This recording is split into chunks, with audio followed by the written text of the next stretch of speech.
you'd probably gather that I'd be more, prepared than this, but there we go. Hello everybody and welcome to the 14th and penultimate round of the 2004 GP2 season. We're here also for the last round and the 15th of the season in Suzuka, so a double Japanese header here today, so a bit longer of a stream than is usual. So today we've got 33 laps around the Autopolis circuit, followed by 27 around Suzuka. And if you saw that's the wrong one. I'm just so well prepared. I was making a livery. I was kind of taking my time with it. So so in Andong in South Korea, we saw another Heikki Kovalainen victory, and as such, he took the championship crown ahead of Vitantonio Liuzzi with 2 rounds to spare. James Courtney completed the podium, and that will be his last race in the GP2 season this year, at least, in 2004, as there is another driver that is taking his place down at Durango alongside Matthias Lauda. Kosuke Matsura finished in 4th, followed by Tokicello, Bruni, Kataoka and Schroeder, who finally got his first point since the 3rd round of the season. We had quite a number of penalties, as well as Jaime Mello actually crossed the line in 1st, but was awarded a 10-second time penalty thanks to a collision with another driver. I'm pretty sure it was... I feel inclined to say it was one of the RPXs, but I'm not entirely sure on that one. As there is the third page of the results actually.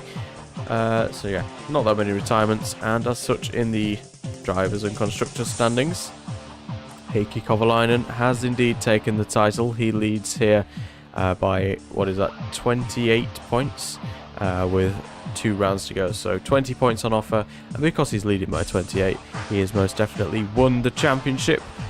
So he'll be off to Formula 1 as a GP2 champion, as was confirmed a couple of rounds ago in the Formula 1 paddock at least. He'll be moving to Boots & Energy Racing for 2005. Liuzzi, though, will be looking to try and get himself in F1 with a 2nd place finish. He should be able to hold on to that one unless he absolutely falls off a cliff in terms of his form. And Clear manages to bag 2 wins at the end of the season, who is in 3rd place, not yet hitting 50 points for the season. Tokicello has been in great form this second half of the season, and as such he could potentially take 3rd place in the drivers' standings. And then it's a close battle between Kanishi, Valanda, Kataoka, Bruni, Courtney, Mello, Briscoe, Carbone, all possibly within a chance of taking 4th in the drivers' championship if they're capable of doing so.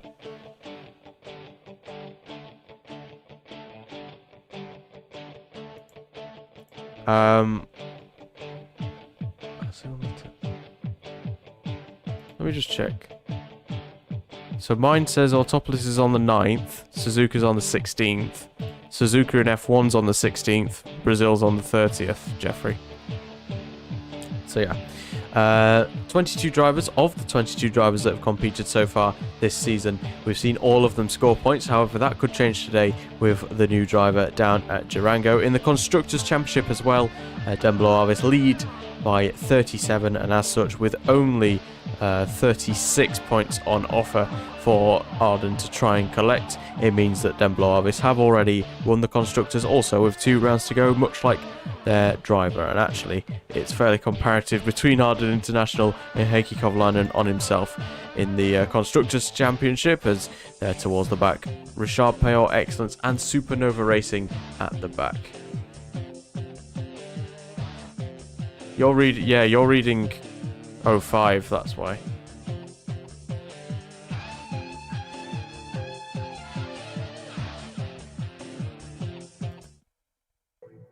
R-Factor 1 gameplay. There we go.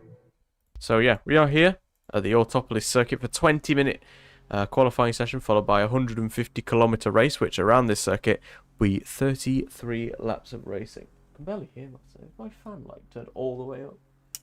Oh, strange. Sounds very loud in my ear.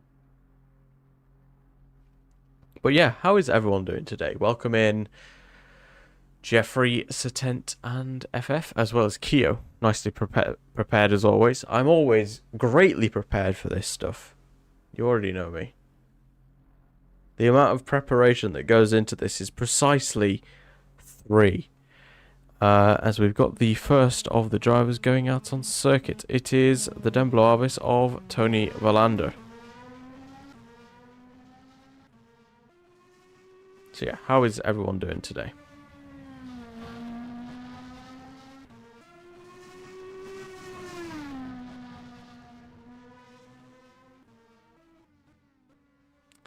Oh, and the driver actually. New ceiling fan. Nice, we've got a new ceiling fan. Here is the new driver, anyway.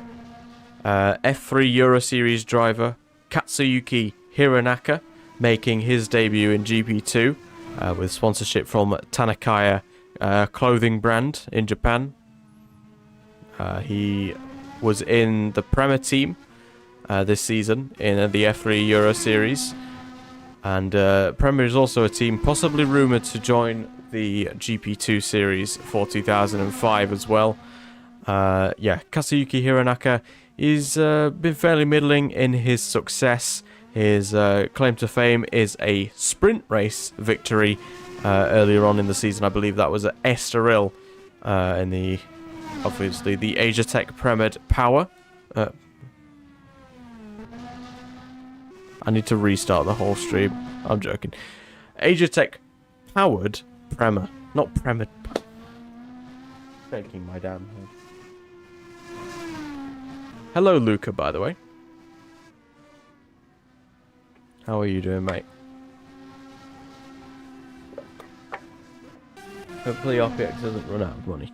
Well, hopefully that is the case, but if you go below 0, it's fine, Ripio, as long as you can kind of recoup the finances by the start of next season. Because a lot of GP2 teams in real life kind of ran on a bit of a deficit, didn't they? That's why a lot of them didn't stay around for very long. And why some of them don't stay around for very long still, so yeah. Here's a closer look at the new sponsorship instead of Repco. Tanakaya, since 1877. I'd say it suits the car quite nicely. The new sponsor on the car.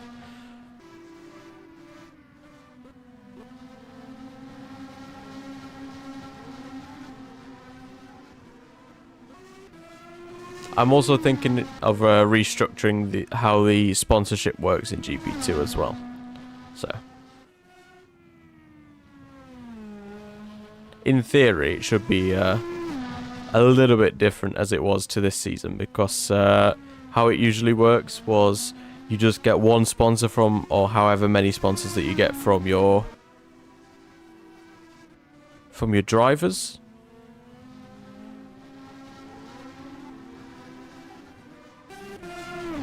Oh, I've messed up, haven't I? No, I haven't. No. No, I haven't messed up. Someone else has messed up. Shaking my head. I guess that's going to have to stick now, and I guess I'm going to have to go and find someone else. Thanks, Casey.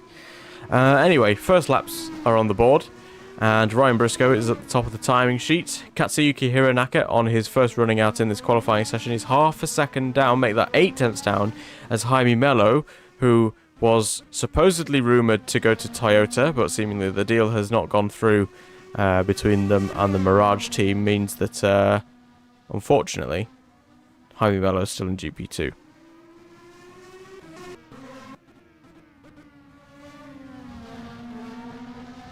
There is Gian-Maria Bruni directly behind his teammate Jeffrey Van Hooydonk. Could have potentially been held up a little bit there, as we'll see on board with Bernhard Auinger, who's making his way into the pit, so he's not done a run so far.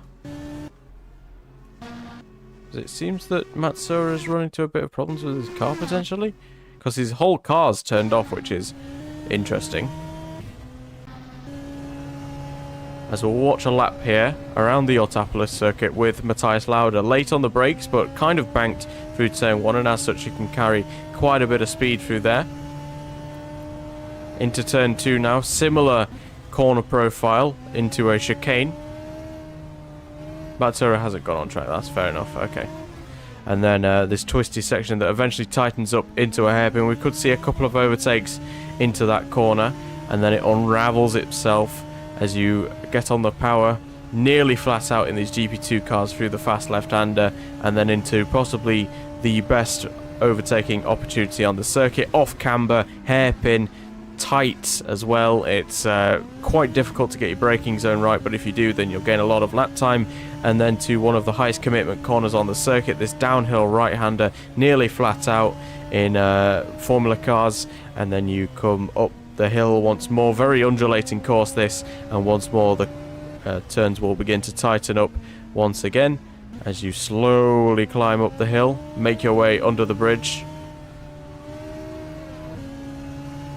and then to the final long right-hander, kind of in the stadium section a little bit, as the stands tower over you through the left-hander, which is a flat-out kink. And across the line for Matthias Lauda, it's going to be a time of a 1 minute 27.3, which is going to put him 6 tenths off the pace and in 8th position out of the 11 that have set lap time so far. Yannick Schroeder goes a little bit... Where is he? That's not even Yannick Schroeder, that's Johan Koisma, lol. There's Yannick Schroeder. I knew it was coming across the line fairly shortly. Yeah, so... there is Yannick Schroeder going 2 places higher than his teammate Johan Koisma. As across the line there for Tatsuya Kataoka. He goes to 7th position as Enrico Toccacello currently sits at the top of the timing sheets. We're yet to see a laps though from either one or any of the 3 drivers in the top 3 in the Drivers' Championship, although Heikki Kovalainen is currently on a push lap, so we'll see how he can compare versus his future teammate at Boots and Energy Racing for 2000. No, he's not at Boots and Energy Racing. Just completely forgot. No, he is. I'm completely mixing up who's who right now. It's funny because I was sat here, I was kind of prepared, and then my brain's gone to complete mush. I don't know why, but over the line for Heikki Kovalainen, and it seems like it's one of those days for me, and it seems like one of those days again where Heikki Kovalainen takes pole position in a GP2 race. It is indeed the Need for Speed Shift 1 version of Autopolis. Yeah. Here we have on board with Christian Klein, who's on an outlap right now. Hopefully for him the Team Chimera Autobacks car will move out the way before he begins his next lap. Should dive it into the pits here, I imagine. Yes, he will. So Klein will get fresh air, although Matsura's making his way out onto the circuit, although he's a couple seconds up the road, so he shouldn't hold up the Austrian too much by the end of this lap as he makes his way into the first corner. Pretty nice there from Christian Klein. Obviously, it's confirmed for a Formula 1 seat for 2005 is an Austrian Grand Prix, which is currently right now known as Brabham.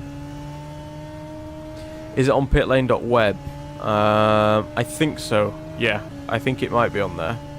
If it's not on there, I don't know where it's from. I've also got the BBSE version, but I like this version more. So this is why we're using it today.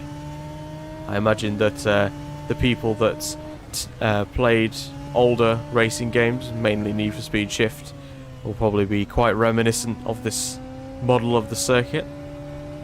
It's actually quite a nice version of the track for RF1 as well, so that is also pretty cool. As Christian Klein makes his way now through the final couple of corners, he's got a 26.5 to beat to get himself to pole position.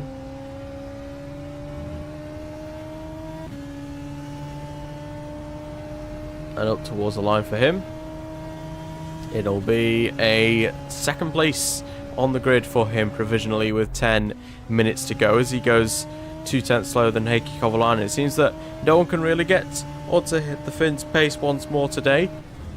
as he's really gone from strength to strength in the second half of the season. It was looking fairly close, wasn't it, between Liuzzi, Kovalainen and Klein at the start of the season, and now the Finn has just really started pulling away, and as such, we're probably going to see maybe a more relaxed version of Kovalainen in the last two seasons, in the last two races of the season, I should say, sorry, as he's already wrapped the title up, but I have to wait and see.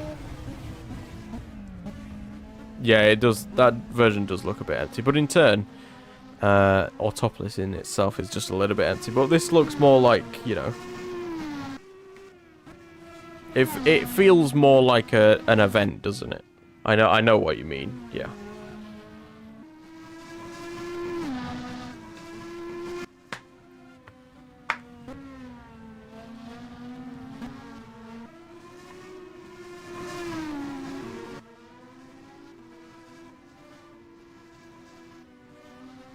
Out the final corner then for Kosuke Matsuura.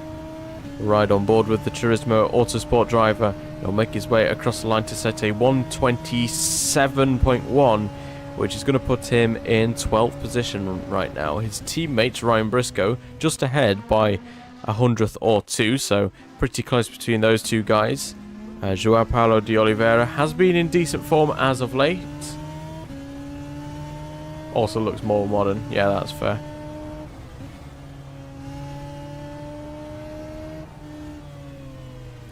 Anthony Davidson is currently up in 8th. So he is looking good for a potential points finish here today, if he can actually keep his grid position. We know, of course, that the drivers often struggle with their second and third runs in the qualifying session. We'll see if any different is here today. Kovalainen on pole, followed by Klein, Tococello, Mello, Valander, Kanishi, Carboni and Davidson. And across the line for João Paulo de Oliveira, not a strong lap from him all too much, as he goes to 16th position. Here is Katsuyuki Hironaka making his debut, like I said earlier, in the GP2 series, replacing the outgoing James Courtney. And Durango are probably a team that really need to get back on track, I'd say, as 2 seasons in a row now they've found themselves languishing towards the back. They actually got a Drivers' Championship with one Takuma Sato in 2002, but since then they finished 10th and last in the Constructors in 2003, and could potentially finish last again in 2004 this season. And of course, with their main talisman of points, James Courtney, now leaving the team, it means that yeah, it's probably unlikely that we're going to see all too many points being scored by the boys in blue, as Gianmaria Bruni goes 14th fastest with his next lap. Hello, Horizon. Yeah, it's done just done a 27.3, which has been good enough to put him in 14th position. Another team that's been struggling as of late is Gillette Motorsport. It's a massive fall off from where they were last season. Of course, they had a completely different driver lineup with Timo Glock and David Salins both at the team. Now with Gianmaria Bruni and Jeffrey Van Hooydonk, it certainly seems quite one-sided there, but even still, Gianmaria Bruni has not been overly too perfect or overly too outstanding in this GP2 season, which is quite a shame, as he was linked actually with the Minardi seats for the 2004 season, but that never came to fruition as Thiago Monteiro got his seat instead. Bernhard Auinger we're currently on board with. The Arden International driver has had another okay season, not as strong I would say compared to 2003, where he secured, I believe, 1 victory in 2003. He's not been able to repeat the same feat, but he still does have 2 rounds to go left in this season, and has been kind of outpaced completely by teammate Vitantonio Liuzzi. This seems fairly pedestrian though from Bernhard Auinger through this next section of corners, as he seemed to not be entirely pushing between the fast right-hander and then the another right-hander following it. I don't know many of the corner names, even if they do have corner names or even the corner numbers, so this is going to be very descriptive of me trying to describe where on track things are. But across the line for Bernhard Auinger, and it's going to be a lap time good enough to put him in 20th position, as he is about a tenth of a second or so away from Jeffrey Van Hooydonk, who is currently languishing down in 19th. Just ahead of him is Joao Paulo de Oliveira, who's just improved. Katsuyuki Hironaka could be on course for a 17th place start, which would not be good, considering he's on course to be outqualified by his teammate Matthias Lauda with 5 minutes to go.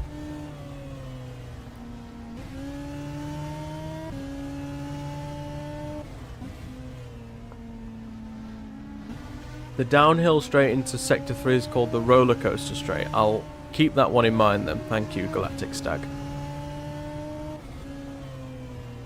Actually, I'll pull up a map on my phone, as we'll see Katsuyuki Hironaka complete another lap, making his way out of the final corner and up towards the line. It'll be a time good enough for a 1:27, which is still in 17th position, so no improvement for him there.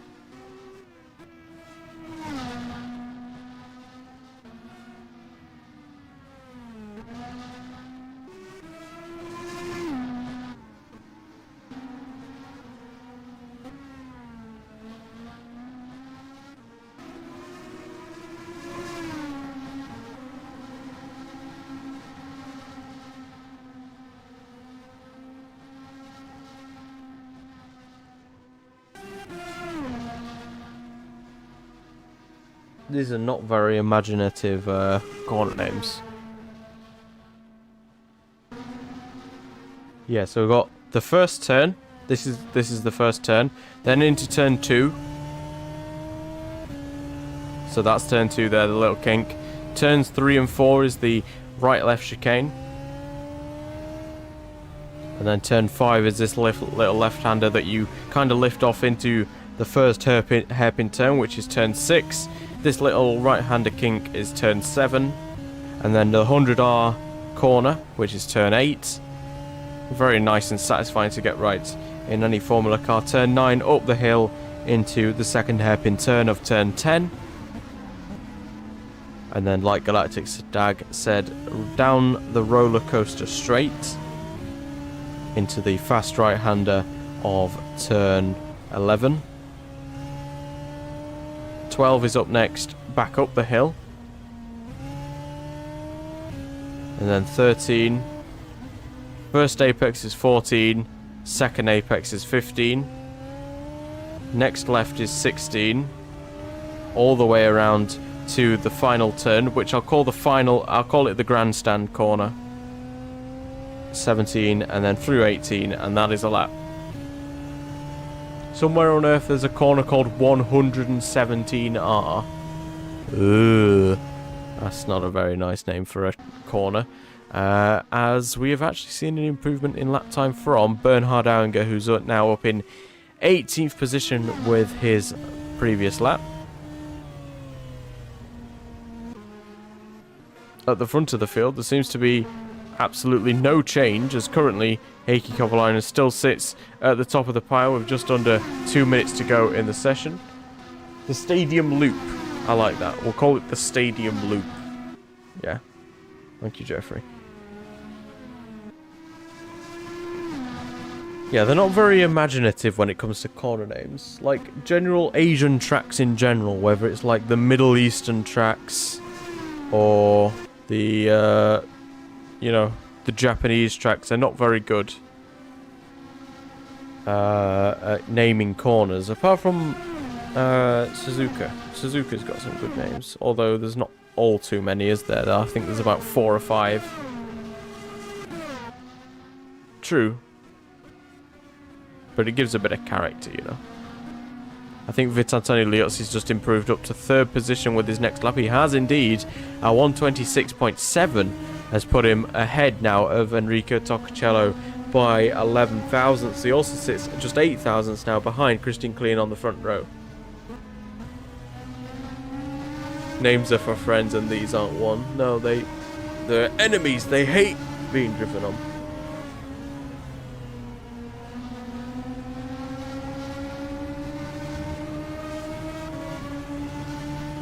Enrico Toccocello then will make his way up towards the line. And it's a 27.3, which is not good enough to take him any higher in his grid position.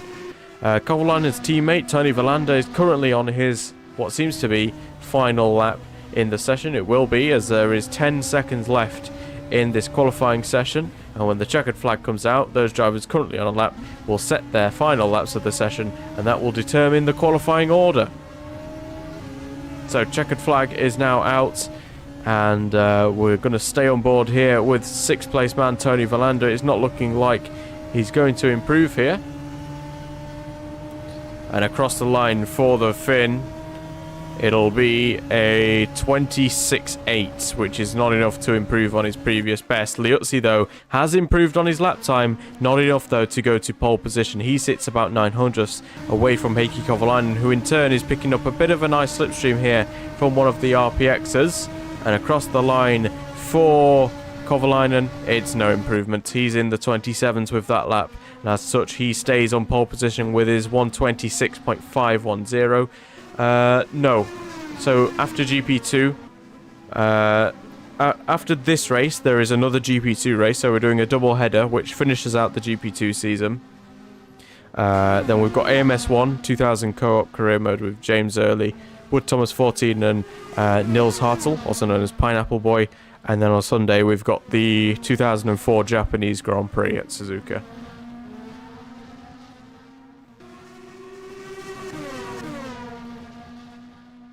I imagine at some point next week as well that the final rounds of the Ligue Championship will be played out, because there is 3 rounds to go in that still as well.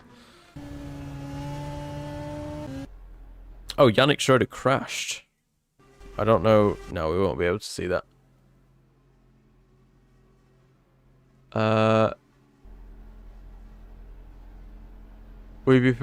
Yeah, drivers can be promoted in this. In fact, Kovalainen in particular. Clean, Toccacello are definitely all in full-time Formula 1 seats for next season. I don't think anyone else is, although a couple of them could find themselves in testing and reserve roles for 2005. It's basically like real-life series where they come up through the ranks and so on and so forth. For example, you got your Fabio Carbone, who's qualified up in 8th position. Not a bad qualifying for him.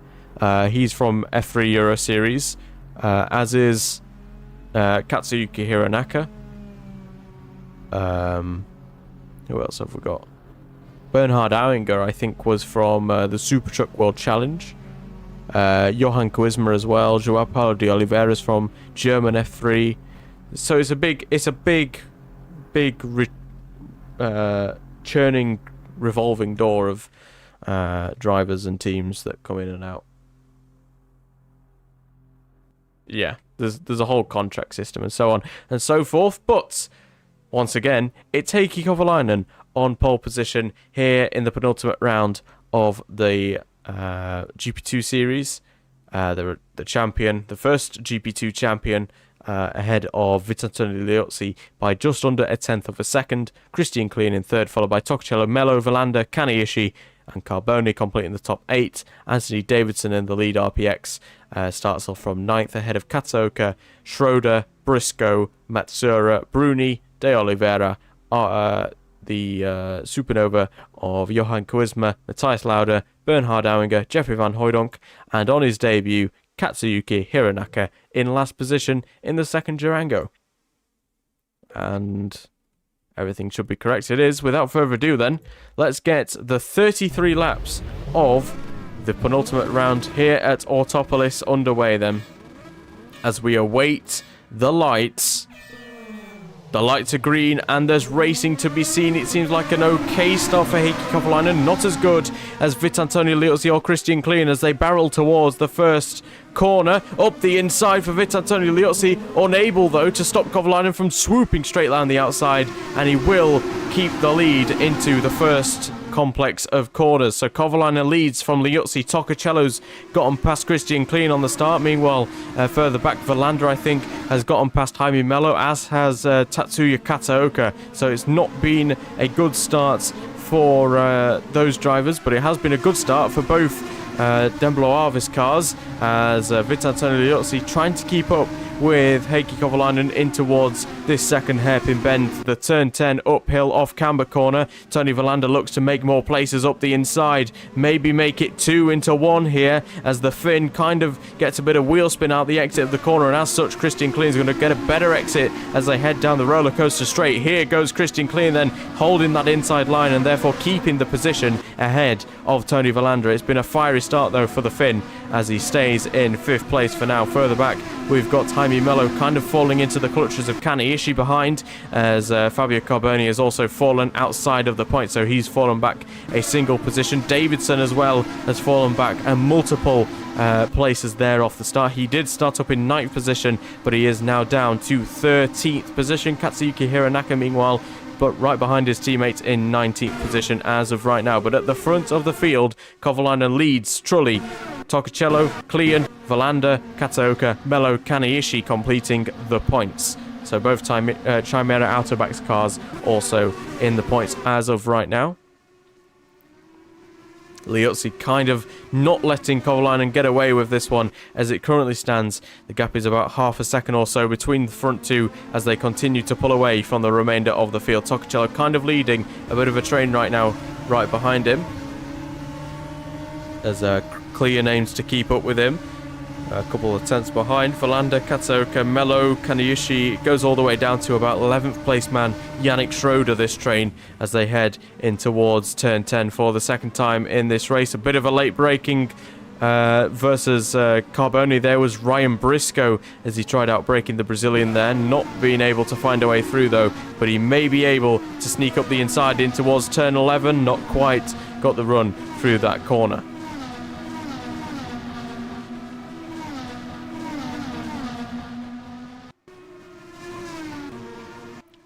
Kovalainen now starting to bridge a bit of a gap to Vitantonio Liuzzi behind. The gap is 1.6 seconds as they enter lap 3. It seems that it's all started to calm down a little bit. These corners, of course, very long and winding around this track, so we have to consider the dirty air for these drivers is going to be pretty difficult to contend with, as well as no real contention for a very hard braking zone means that it's going to be difficult to see late braking moves here today, but the GP2 drivers, I'm sure, for their careers at least, will put on a good show, including Katsuyuki Hironaka, who off camera at least has gotten past both Matthias Lauda and Joao Paulo de Oliveira. Maybe looking back towards the inside should be de Oliveira, not quite making his way through, so the 18th place man will have to stay there for the time being as he tries and finds his way through on the debutant here today.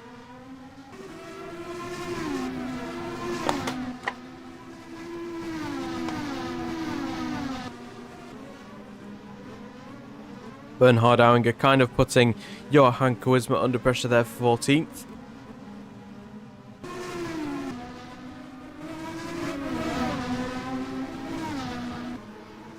As there's a battle between Ryan Briscoe and Yannick Schroeder. It seems that Briscoe has fallen back a little bit.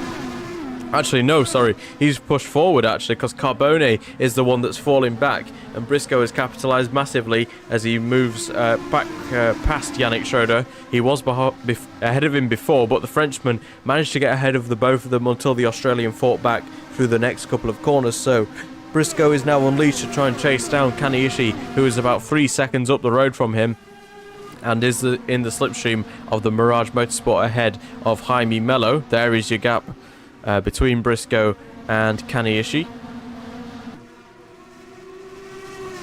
As we've had a change in position further up the field, Tony Vilander is now ahead of Christian Klein. So Vilander now up into 4th position in this race, even with both championships in the bag. Vilander certainly wants to be putting in good performances to show to Formula 1 teams that he is worth keeping around, and we'll get an actual replay of the move that's got Tony Vilander up into 4th position in this race. It seems like a bad exit then for Christian Klein out of the first 2 corners, and as such it's easy pickings there for Tony Vilander as he moves up his Den Bla Avis into 4th position in this race. We'll see if Christian Klein can get his head back around, getting up into 4th place once more in this race. He's going for a bit of a lunge in towards turn 10, but is not being close enough there to make any reasonable impact on the fin directly in front of him.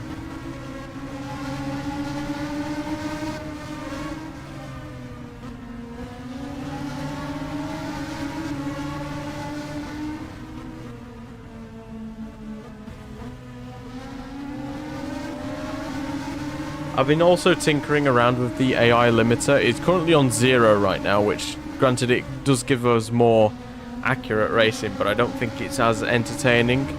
But if I put it on like 0.2 or something like that, yes, you do get overtaking, but they also just like kind of bunch up.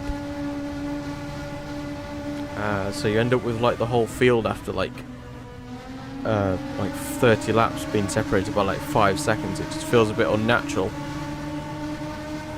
But I want to try and make it as entertaining as possible while making it look as natural as possible. So that is what I'm going around testing right now. No real mistakes or incidents to talk about so far in this race, as we are on lap 5 of 33 here in Autopolis for the penultimate round. How can I disable? It's in the...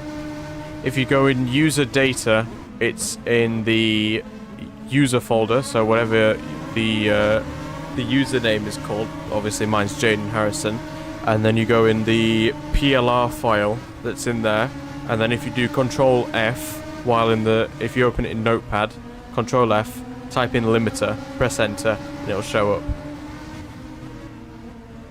I'm not exactly sure what I need to set it to in this. Obviously for different series it's going to be quite different.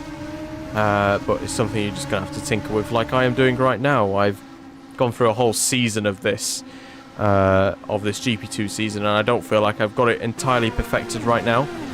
So, yeah, that's mainly a more of an experimental thing that I'm trying to keep in each race so far. Right now, we're having an alright race. No incidents to talk about so far, though, as we head on to lap 6.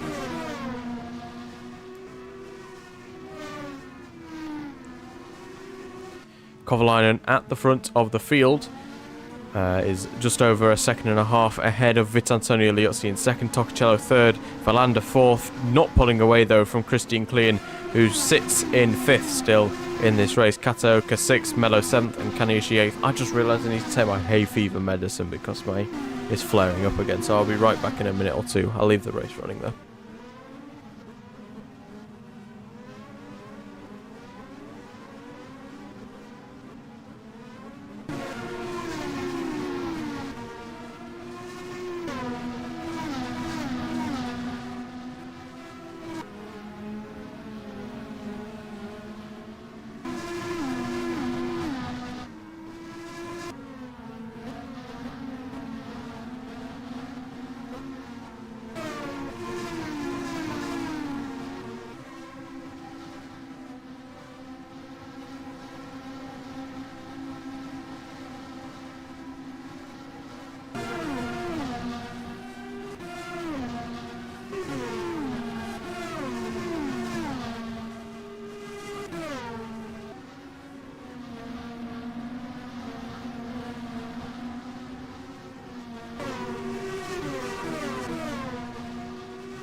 I am back.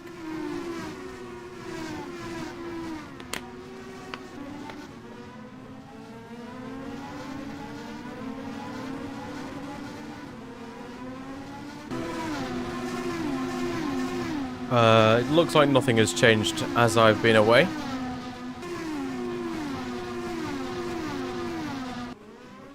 Oh, yellow flags. And it's Kovalainen! Kovalainen in the wall!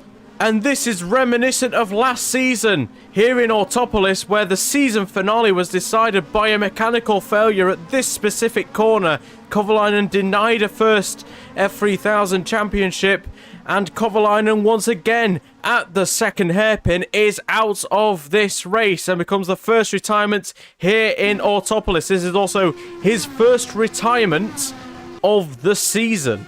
He has finished every race up to this point, as we'll see what happened. It looks like a mistake more than anything there from Heikki Kovalainen, And the Finn has very much paid the price into the wall, smashing off his front right corner, and he is out of this race.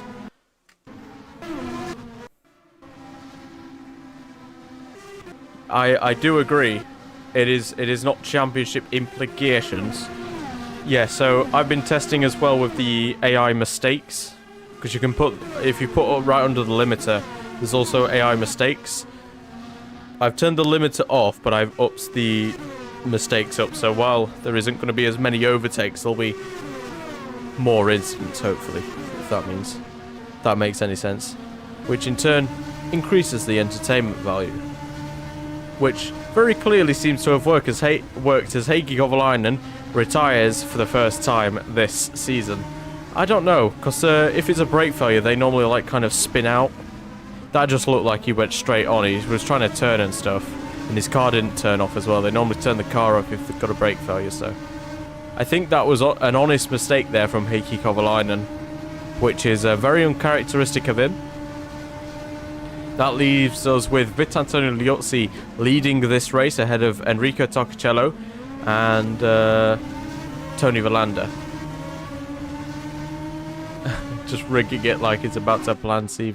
Well, I can't. There's nothing to rig, Jeffrey. The championships are already won, so, you know, there's nothing to rig. Anyway.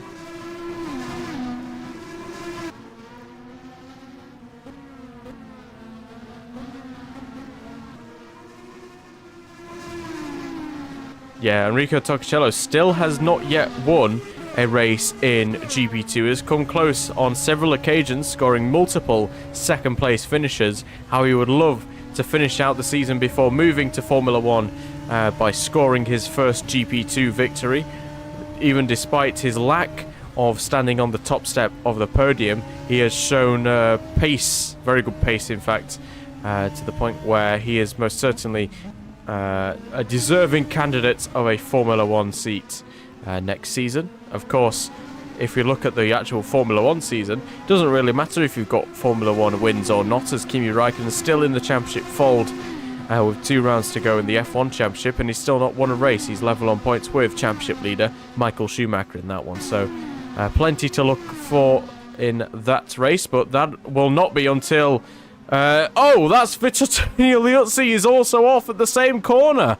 Liuzzi also out of the race, and maybe it was a mechanical failure for Kovalainen, and maybe some oil is spilt on the track. Oh, and there's multiple other cars off the track. Several cars off. Auinger's off. I think one of the Supernovas is also out of the race. And that is Vitantonio Liuzzi most definitely out of the race. Torricello will take the lead as a result, but here is nigh on the same mistake. Same mistake completely there from Vitantonio Liuzzi, as here is... Oh, he's driven straight into the back there of, I think that's Johan Koisma, I think. And he's also spun it around. I mean, I didn't... When I mean I turned up the AI mistakes, I mean I turned it up by 0.1. I did not turn it up by much at all. I turned it up by 0.1 from 0.5 to 0.6. So, you know... you know, it's very fine margins, it seems, when it comes to trying to sort this out. It's a big jump, is it? Okay. I mean, at the start of the season, I had it on 1, so I don't know. I don't know what's good and what's not. So Koisma's going to be in the box for an early stop, and he's definitely going to tumble, most certainly, out of any chance of scoring points here today, as Bernhard Auinger has received a 10-second time penalty for that collision with Johan Koisma that has almost essentially ruined his entire race. But now, as a result of those incidents between Liuzzi and Kovalainen separately, of course, it means that Torricello leads by 3.5 seconds ahead of Tony Villander. Christian Klein, though, keeping the Finn honest for second position, as Kataoka lines up in 4th, followed by Mello Kaneishi Briscoe and Yannick Schroeder in the top 8. Fabio Carboni, though, right behind the Supernova as we are on lap 10 of 33, not even at a third race distance, and we could be looking at an all-time classic in the GP2 series. Yet to be, we are yet to get through more than 2/3 of the race, though, so who knows?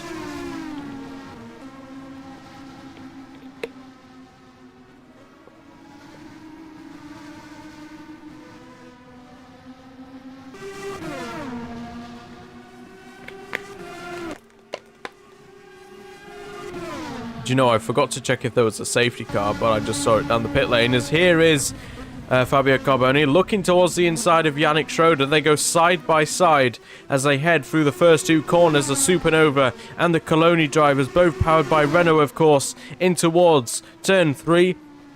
And it'll be the Brazilian out on top. Did I turn up the AI realism? I don't know what it does, so I just left it on what it automatically was, which was 1. I don't know what it does. I'm not very knowledgeable when it comes to RF1 or what any of it actually means, so yeah. I know very little about how R Factor 1 works, even though I've done 3 seasons of simulations on it for the F3000 and GP2. Was a 0. I don't know what it does. Briscoe then following Kaneishi and Mello, as he's been put into the points as a result of the incidents around him.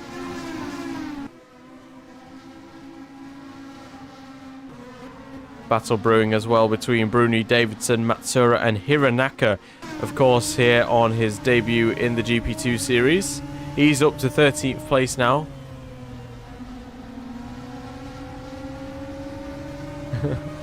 Winning every race. Yeah, that doesn't sound very realistic. And Bernhard Auinger's out the race. What has happened to Bernhard Auinger? Need to go and rewind now. Because that is this... Oh.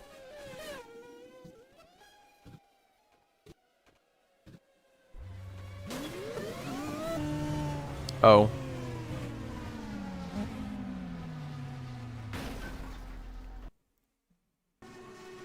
Oh.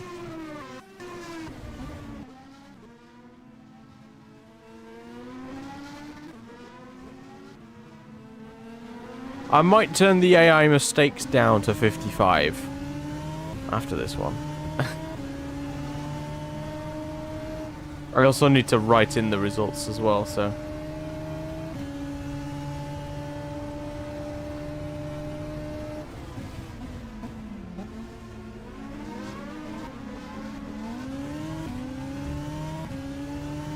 AI mistakes was a mistake in itself. Well, it's fetched us some great action here at the Autopolis circuit, and if you are enjoying this crazy action where the top 2 in the Drivers' Championship have crashed and we could end up with a brand new winner in the GP2 series, be sure to like the stream and subscribe if you haven't already done so.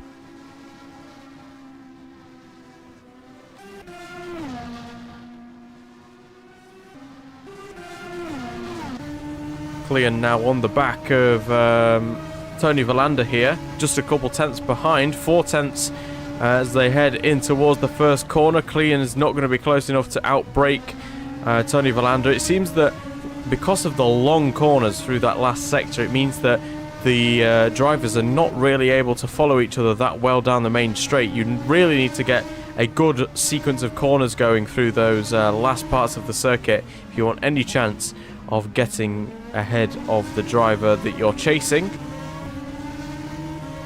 In Klein's case, it'll be Tony Verlander, who is just ahead of him for 2nd position. Meanwhile, at the back of the field, Johan Koisma following his lengthy pit stop means that he is pretty much last in this race.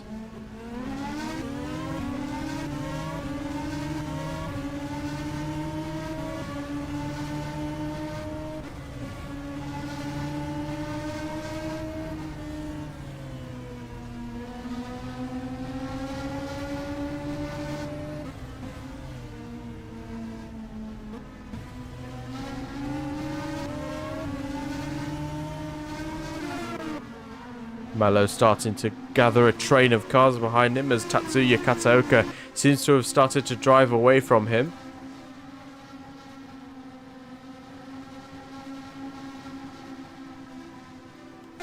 His teammate, though, Toshihiro Kaneishi, seems fairly close to potentially make a move in towards the first corner. Gap is 5/10. I don't think he's going to be close enough to make that move, but he is going to get fairly close under the braking, actually, but not close enough to make a challenge on Melo's 5th place in this race. Maybe in towards turn 3. He is closer, but still not close enough, as it's a pretty fast set of corners, this chicane, in towards the hairpin.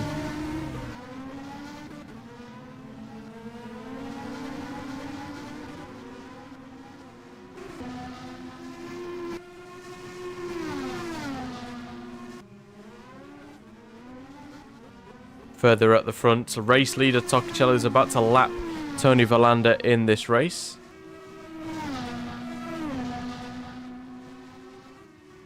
I'm surprised though, we've had 3 crashes and none of them have fetched out the safety car. It seems pretty difficult on RF1 to fetch out the safety car. Ryan Briscoe has just overtaken Kaneishi there, and he's now up into 6th position in this race, it would seem. So Kaneishi now shuffled down to 7th in the Team Chamada Autobacks car. And we shall get a replay as to how that exactly unfolded. So up in towards turn 10, the two are following Jaime Melo into the second hairpin.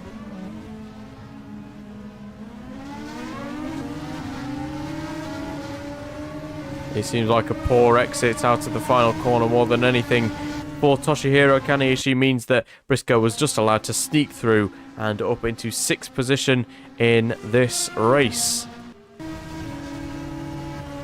The question is, though, is Valander still going to be able to hold off Christian Klein for 2nd place in this race? He will do for now. And the Red Bull-backed Mirage Motorsport driver will stay in their position. As further back, we've got the other Coloni, as opposed to Enrico Tokicello, into the pits for his first of what we assume to be 1 scheduled stops in this race. Hironaka also into the box.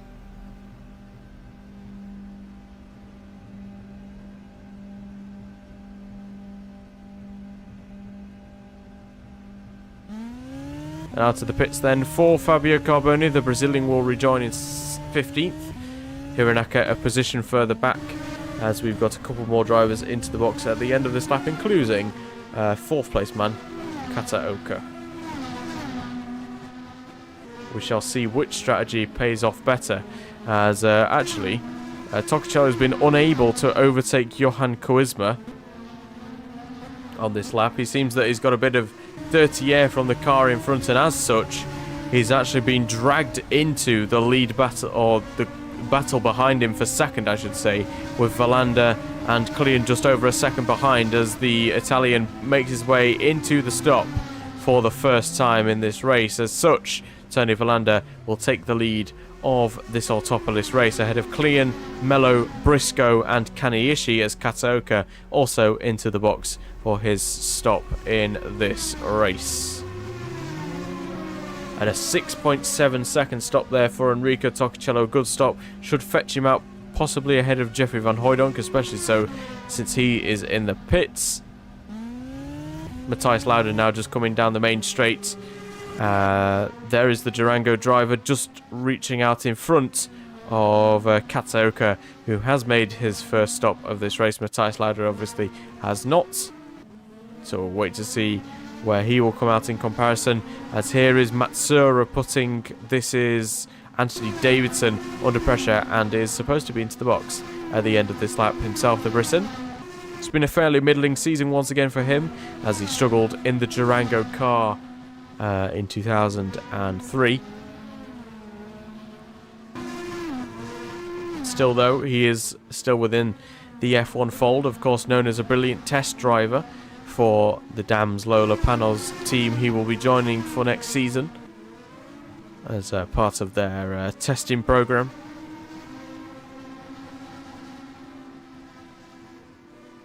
As into the pits comes both the front two, being Valander and Klein. Jaime Mello, as such, will take the lead of this race. Briscoe will also be into the box, as will be Toshihiro Kaneishi. So quite an active pit lane here on lap 16. And we'll see where Tokicello will rejoin in comparison to his rivals, as side by side down the pit lane. It seems that the Mirage crew may have had a bit of a better stop versus Den Bla Avis, as the two are side by side out the pit lane. Who's going to get off the limiter first? It looks fairly close, as there is a Durango possibly getting involved as well. In towards the first corner, clearing up the inside of Valander. And a very opportunistic move there. And he takes the position through the pit stops. A very nice piece of pit stop action there from the Mirage Motorsport crew. Allows him to essentially take second place, or provisional second place in this race, as Tony Valander is now fallen down to third, thanks to also Matthias Lauda getting slightly in the way of the Finn, but the two are now past the Austrian. Yep. And now Clean can potentially go and chase after Enrico Tokicello. Certainly seems like he's got a decent amount of pace, as that's a supernova in the wall, down at turn 10. The fourth time we've seen it today. It's Yannick Schroeder. He'll be able to carry on, though, the Frenchman, although his chances of a points finish have more than certainly been squandered by that mistake in towards turn 10. And he is most certainly going to be finishing towards the back in this race. Let's get a replay then. We'll probably assume to know what's going to happen down here. It's interesting how all the mistakes are happening down here. Yeah, exactly the same. Basically, virtually the same incident. Very fortunate to still be in this race. But he is, yeah, most certainly going to be out of contention now for Yannick Schroeder in this Autopolis race, which is quite a shame for him, as his points finish last time out was the first in 10 races. And obviously scoring 3 wins last season, he'll be questioning where did it all go so wrong in 2004 versus 2003. And the same will probably be said by Supernova, who will probably look to potentially replace him for next season.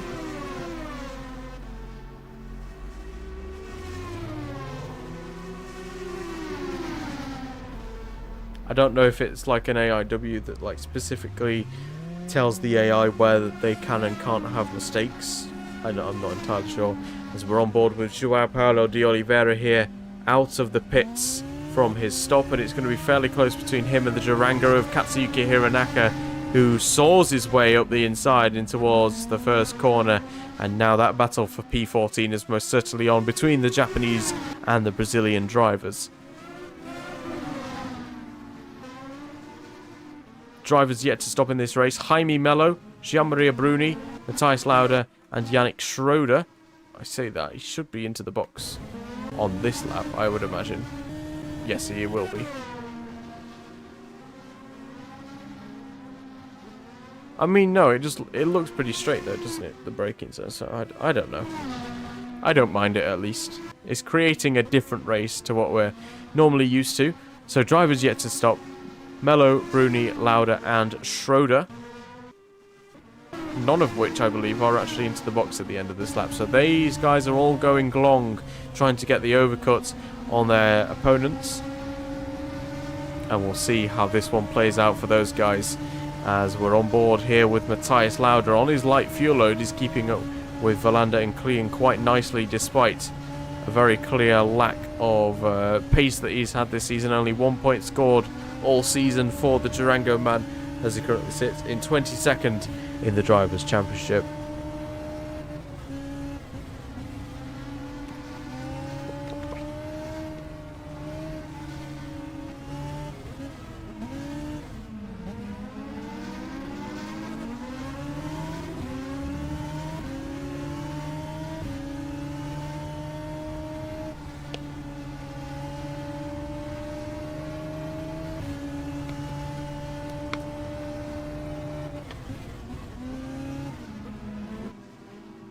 Landa not wanting to let this second place slip away from him, as he's continuing to mount the pressure on Christian Klein, although he seems unfazed currently in that fourth on the road, which would turn to second when this man pits. But will it be second place? Because Jaime Mello, of course Christian Klein's teammate, is pulling away from Christian Klein. The gap is most certainly increasing between him and Tokicello, in fact, as Tokicello's lost about a second or so in, I don't know, he's been in fresh air, so clearly he's struggling to get his tyres up to temperature as Matthias Lauda is into the box on the end of lap 19. Just over halfway through this race, and we have seen three fairly big names out of the race. Auinger, Liuzzi and Kovalainen all out of contention. And it's actually with Jaime Mello and Christian Klein both fairly competitive in the order. It could potentially open a chance for Mirage Motorsport to potentially fight back into second in the Constructors. Of course, I'm not exactly sure on the gap between the two. Let me just pull that up 1 second.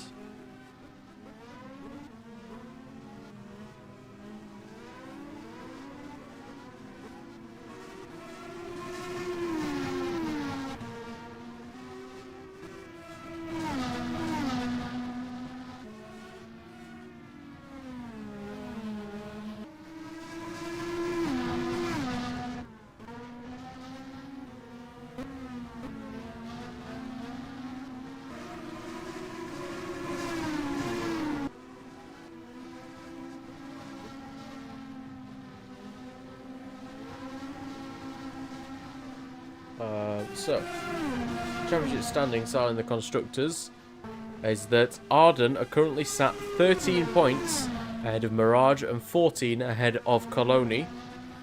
Gian-Maria Bruni's into the box, so that puts Christian Klein up into third. So as it currently stands, if Jaime Mello were to win this race, which I doubt he's going to be able to when he rejoins out of his pit box, but he could potentially be second. Could be second, potentially, for the Brazilian. If they finish in second and fourth, which would be enough, I think they would, well, they'd be level on points with Arden going into the final round, so be all to play for in Suzuka if they can finish in second and fourth, which could be a very realistic possibility as Kataoka sits about 29 seconds behind Jaime Mello. This requires, though, a good stop from the Mirage crew to see any chance of those guys rejoining, or seeing any chance of their driver rejoining ahead of Kataoka. And to the box then for Jaime Mello. Got a really bad case of dry mouth today, I don't know why. Keep needing a drink, it's annoying. 7.5 seconds there for Jaime Mello. Toccacello will make his way through, and I think it's going to be a fourth place on the rejoin for the Brazilian. Yep, Klein and Valander through. Kataoka will not be able to get the run in towards the first corner as he's too far back, so Mello has rejoined in fourth position from his pit stop. So, as it currently stands, between Mirage Motorsports and Arden International, they will be level on points going into the final round. And with Team Chimera Autobacks also picking up a good handful of points, they're on course for 6 points today, then they would be within 8 points of both of them.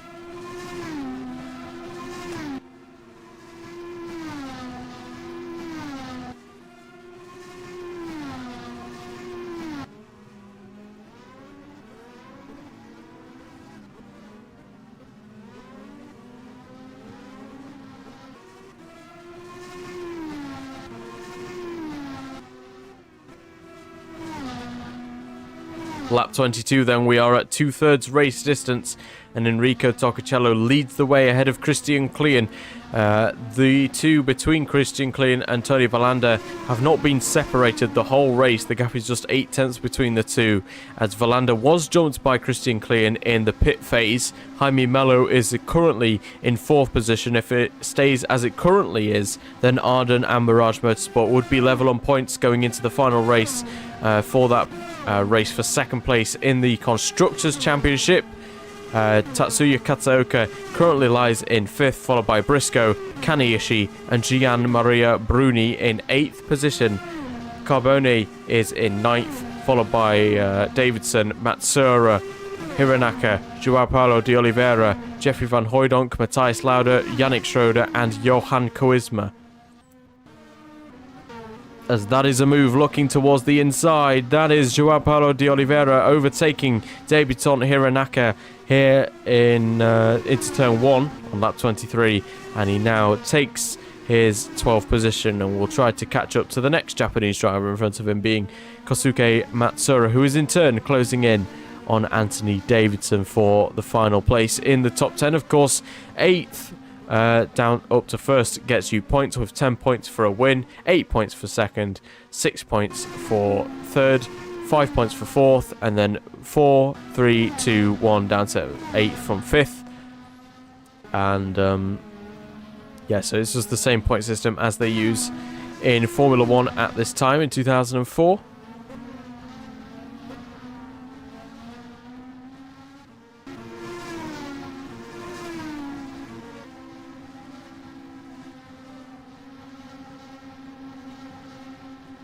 It is indeed the giraffe car, the Gillet Motorsport car, which could be under threat potentially of finishing last in the constructors if they don't get a good handful of points at the end of this season. Gian-Maria Bruni currently in 8th position, but Jeffrey Van Hooijdonk has really been struggling this season.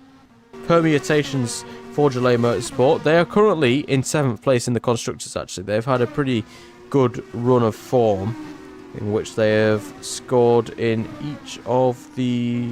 well, I think they just scored in the last race a good haul of points, but they are currently 3 points ahead of Durango, who neither of their drivers are in the points, 5 ahead of Richard Peyer Excellence, RPX, which also have no points today, and Supernova are 11 points behind. So it's going to take a lot of effort for Gillet Motorsport to finish last in the constructors this season. Alternatively, if they look forward, they've got 7 points to bridge to Turismo Autosport in 6th place, who currently sits on 33 points.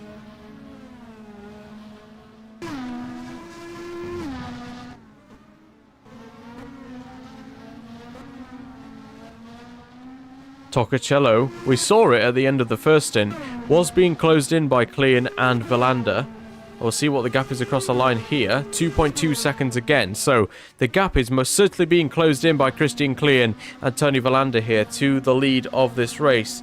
This could not be as easy as what many people thought for the Italian to take his first GP2 victory, as Christian Klein is most certainly, look at him, he's in the same picture now as Enrico Toccocello, so it's most certainly on for the race victory here, as Christian Klein really pressing on to try and keep up with Toccocello. Takes another 10th out of him as he makes his way up the hill through turn 10 and then into the second hairpin corner.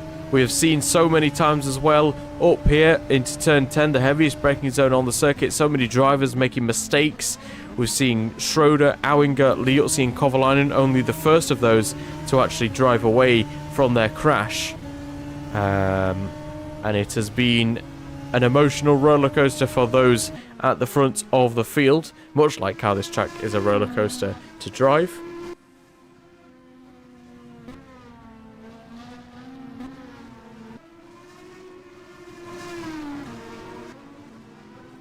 But yeah, Toccocello most certainly being closed in then by Christian Klein as they head through the stadium loop section. Christian Klein now on the main straight. We'll see what the gap is now across the line.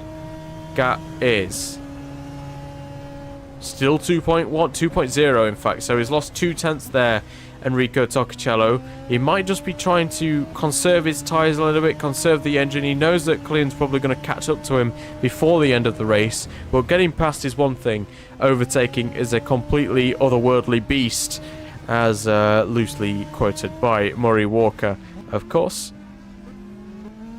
Enrico Toccocello then looking on course to score his first GP2 victory, but Klein is most certainly closing in the gap. 0.4 he gained on that previous sector alone, as he's already now dropped Tony Villander from behind. He can sense a victory on the cards here for Christian Klein.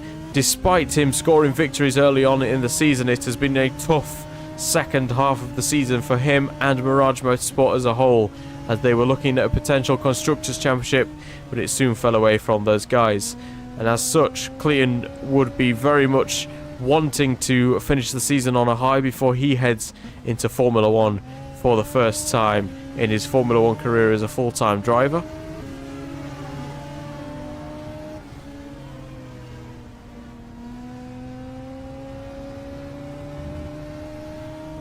As what is the gap then across the line between Toccocello and Klein? Gap is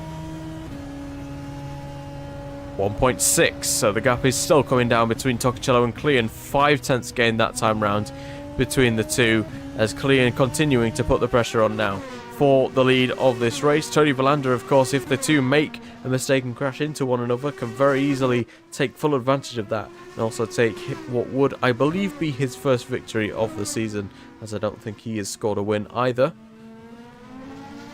Alongside Enrico Toccocello, of course. Klein has won a race, as has Jaime Mello. And the gap is very much being cut down. Klein very strong through that first sector, it seems, as he gains 7 tenths through the first sector and now sits within a second of the race leader.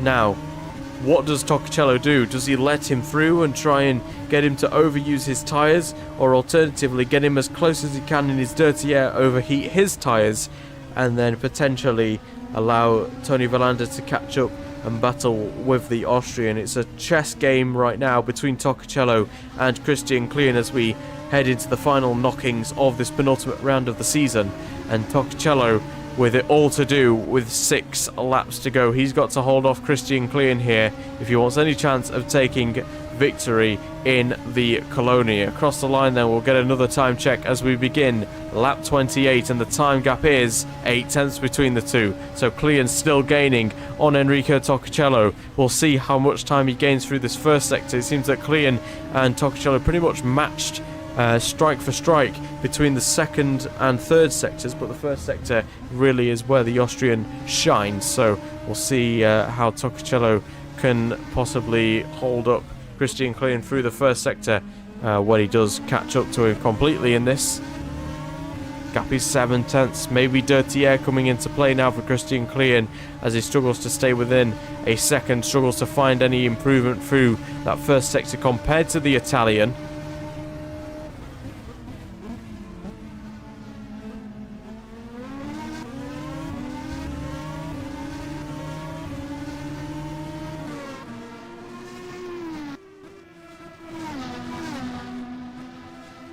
Oh, we're going to get a second sector split here. It certainly seems like a good sector for Christian Klein here, as he's really starting to mount the pressure here on Enrico Toccocello. 6 tenths now is the gap between the two, as that's a little bit wide from the Italian as they head under the bridge and through into the stadium loop section. What can Christian Klein do then? He's got 5 laps to go to make this move and take what could be another victory in the GP2 series.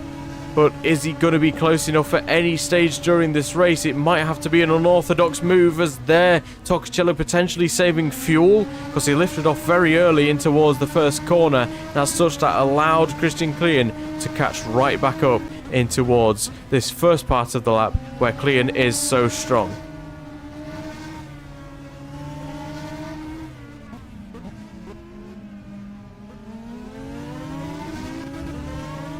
The Colonia driver has certainly got to be feeling it right now, as Christian Klein is obviously one of the most, in terms of raw pace, one of the fastest drivers on the grid. Just a little consistency issues for Christian Klein this season has been the bane of his season more than anything else. But the Austrian today really showing at his best as he bears down on Enrico Toccocello, but no way through so far. No visible run that Christian Klein has been able to have here on Enrico Toccocello as we close out lap 29 of 33. At the end of this one, it would be 4 laps to go, and Christian Klein kind of seems stuck at about 5 tenths behind Enrico Toccocello as of right now.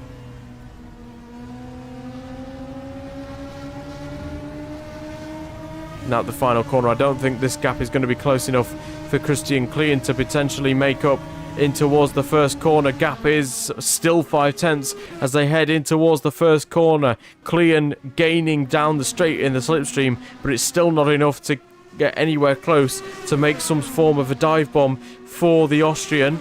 He is considerably closer on this lap, though, than he has been on any other previous lap. Lap 30 now of 33, and it seems that Tony Villander has started to fall off the pace a little bit. Jaime Mello, in fact, may catch him before the end of this race. It seems that the Mirage cars certainly seem fairly fast on the end of a stint. But what can Christian Klien do in response to Enrico Torricello at the moment? He seems to have absolutely no response, does Klien right now, in terms of general overwhelming pace on Torricello.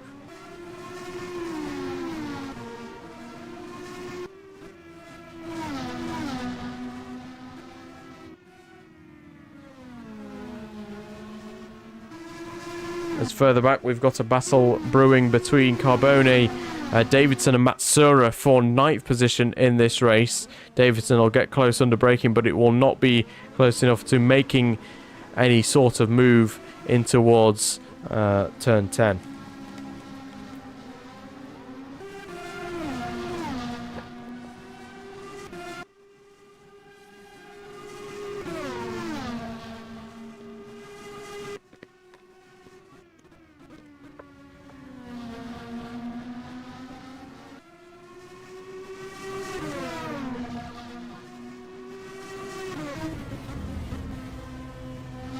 I imagine Christian Klien will be starting to smell the exhaust fumes from Enrico Torricello's car as he gets close to the back of that Coloni, but there is still no way through for the Austrian. Gap remains at 5/10 as they head through the first sector split. Torricello then, the Italian, could be on course for his first victory here, as it looks more and more reassuring that he will be able to hold off Christian Klien regardless of what the Austrian throws at him. He's not actually been able to get close enough to make any form of an attempt to manoeuvre Christian Klien, so this could be easier than what we all thought for the victory for Enrico Torricello.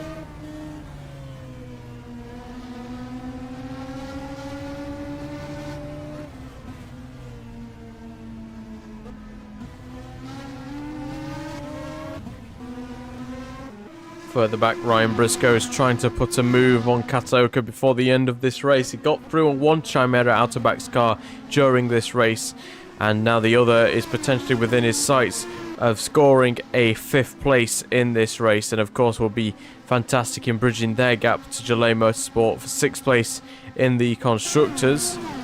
As Klien in towards turn 1, still not been close enough to make a move on Enrico Torricello. What about Briscoe, though? Can the Australian find any way through on the Japanese driver? Not quite, as they head in towards lap 32 now, of 33. So 2 laps to go here in Autopolis.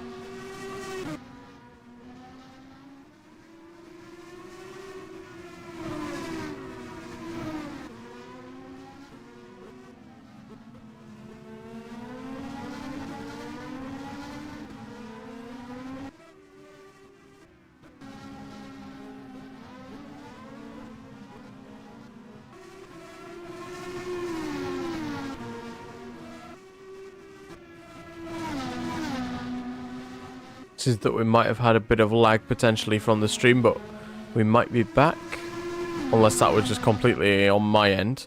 But Torricello still leading the charge ahead of Christian Klien. No change at the front as of right now, as Klien has just struggled to get really close to Enrico Torricello. It seems that the Italian is fast in all areas of the track that he needs to be for Christian Klien to make a move onto the final lap then here in Autopolis, and it seems that Torricello should be able to hold on to this victory for one more lap. He just needs to make no mistakes, and realistically there's nothing that Christian Klien should be capable of doing in these last couple of corners.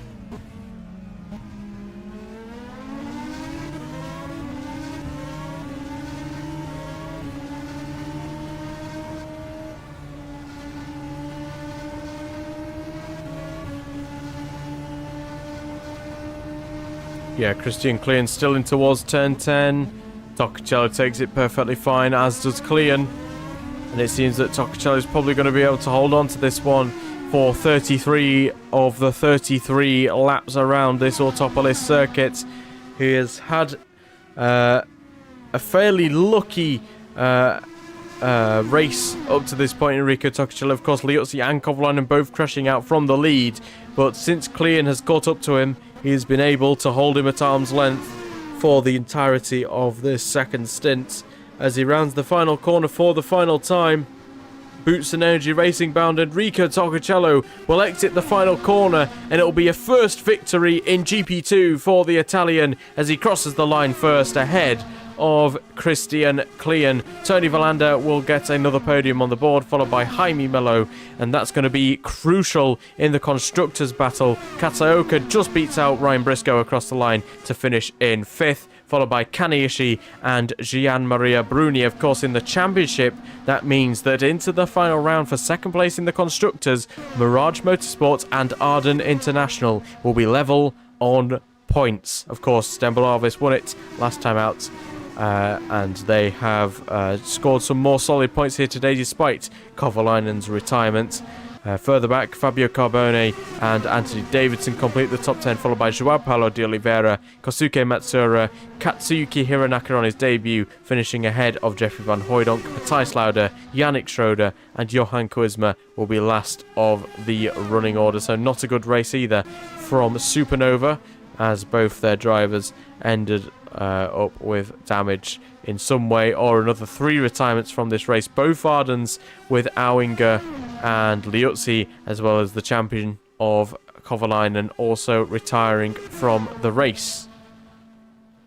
So now I will actually bring up, this is going to be my face, isn't it? Yes, hello everybody. Let me just turn that off real quick.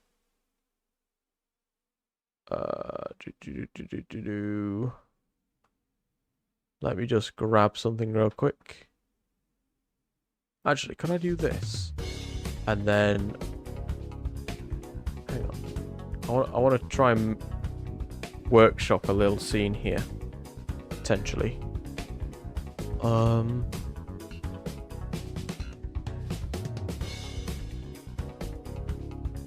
If I do.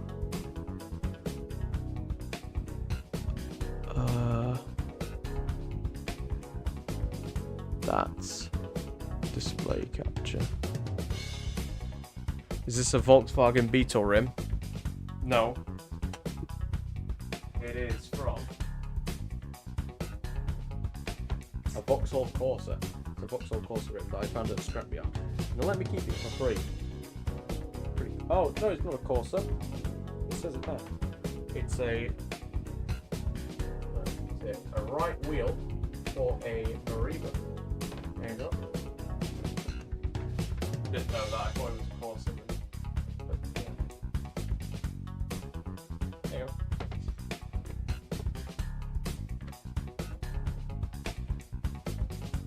Also known as an Opel in other countries. What is full screen? Do that.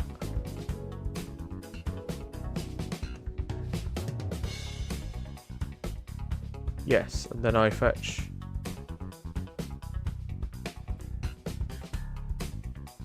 Yeah, everywhere else in the world. That's fair.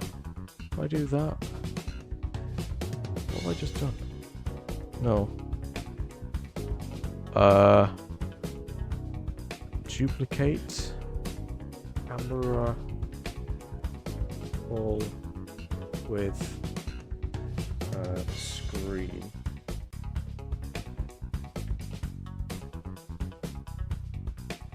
If I then fetch myself over here,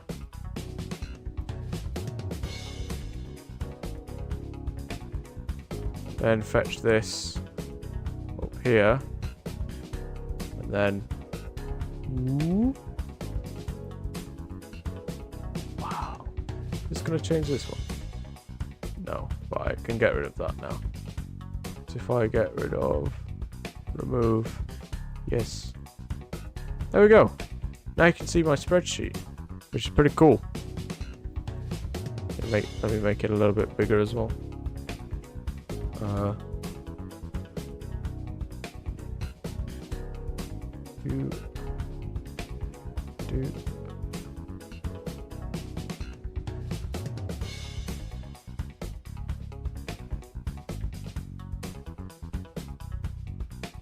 Wow, look at that. Isn't that amazing? So Enrico took Cello, took the win. By Christian, Julian, Tony, Valander. Stop stealing. I forgot what I stole. I can't lie. I don't know what I've just said. Lol.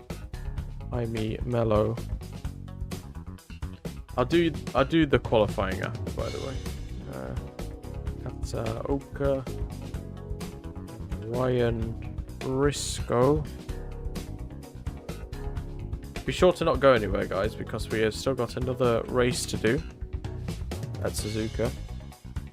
Kaniyoshi, Gian Maria, Bruni, Fabio, Carbone, Anthony Davidson. Oh, that's amazing. Wow, that's amazing. Oliveira. Kosuke Matsura. Katsuyuki Hiranaka. Jeffrey Van Hooydonk. Matthias Lauda, Yannick Roder, Johan Wismer, Bernhard Auinger, Vitantonio Liotzier, Heikki Kovalainen, Ryan Brisker. What is that?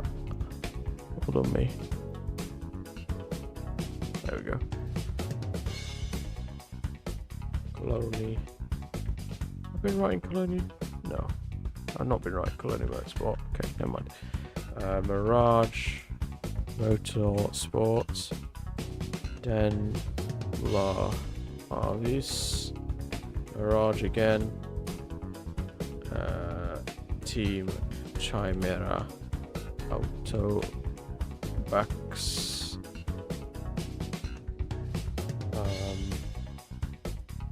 Turismo, Autosports, Team Chimera, Autobox, July, Motorsport. Is it Motorsports or Motorsport? It's Motorsport.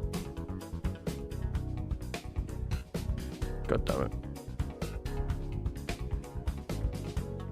Colony, Richard, Payor, Excellence. Realistically, I should put in the results and that's it. Let me grab them.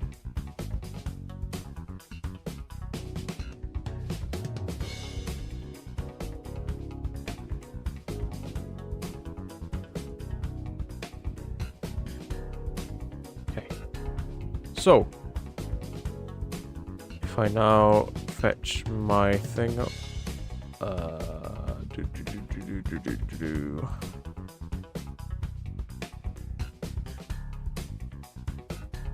I should just write the times down more than anything. So 48, 40, 508, 506.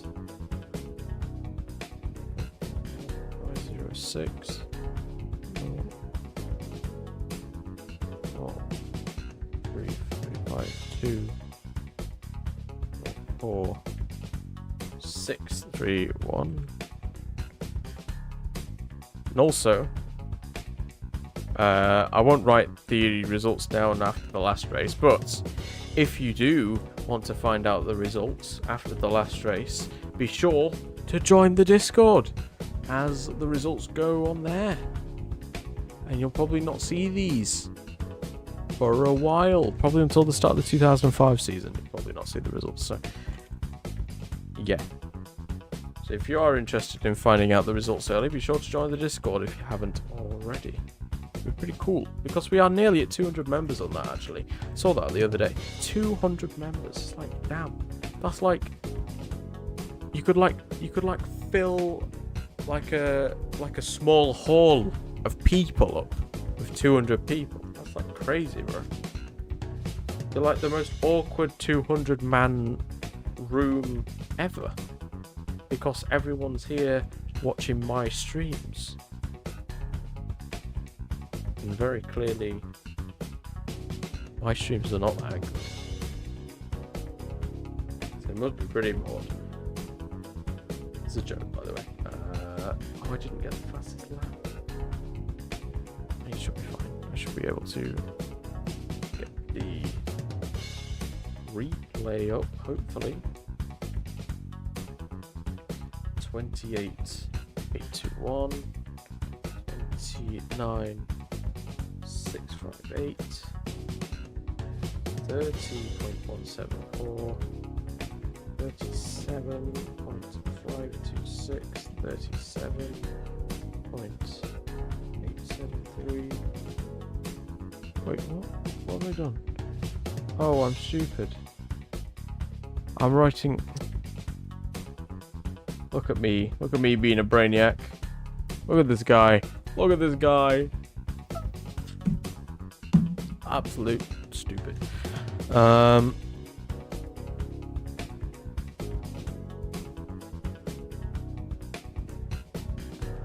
Four.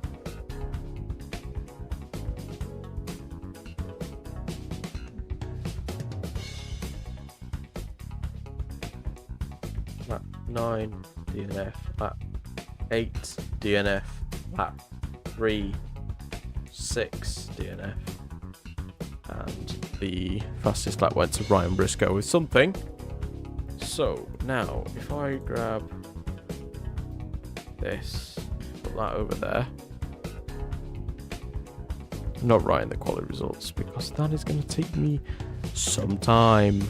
Because I'd need to go back in my stream, because I didn't write them down, because I'm stupid. Anyway, DNF for Kovalainen from pole, DNF for Liuzzi, second for Klein, first for Toccacello. Could be a fight for third still. That's a good fight for third, actually. Kaniishi out of that fight. Verlander will move up ahead into fifth. Kasaoka will move within a point of his teammate. Meanwhile, Gianmaria Bruni gets another point on the board. James Courtney's not here. However, Jaime Mello will move ahead of the pair of them. Briscoe will move ahead of James Courtney. So he'll be the highest ranked Australian on the grid at least. Carbone. Where did Carbone finish? 9th. Just misses out on points for the second time this year. That's the second 9th place of the season. As Auinger did not finish. De Oliveira was 11th. Matsura was down in 12th. Schroeder was 16th. Davidson was 10th. Van Hooydonk was 14th. Koisma 17th. Lauda in 15th.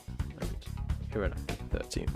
So, Drivers' Championship going into the last round. Heikki Kovalainen, if he wants to get triple figures this season, will have to score a podium if he wants to reach 100 points. He's on... I don't know if you can properly see that. I think you can probably see that, kind of. I don't know how much the stream is making the quality worse. But yeah. Heikki Kovalainen on 94. Liuzzi on 66.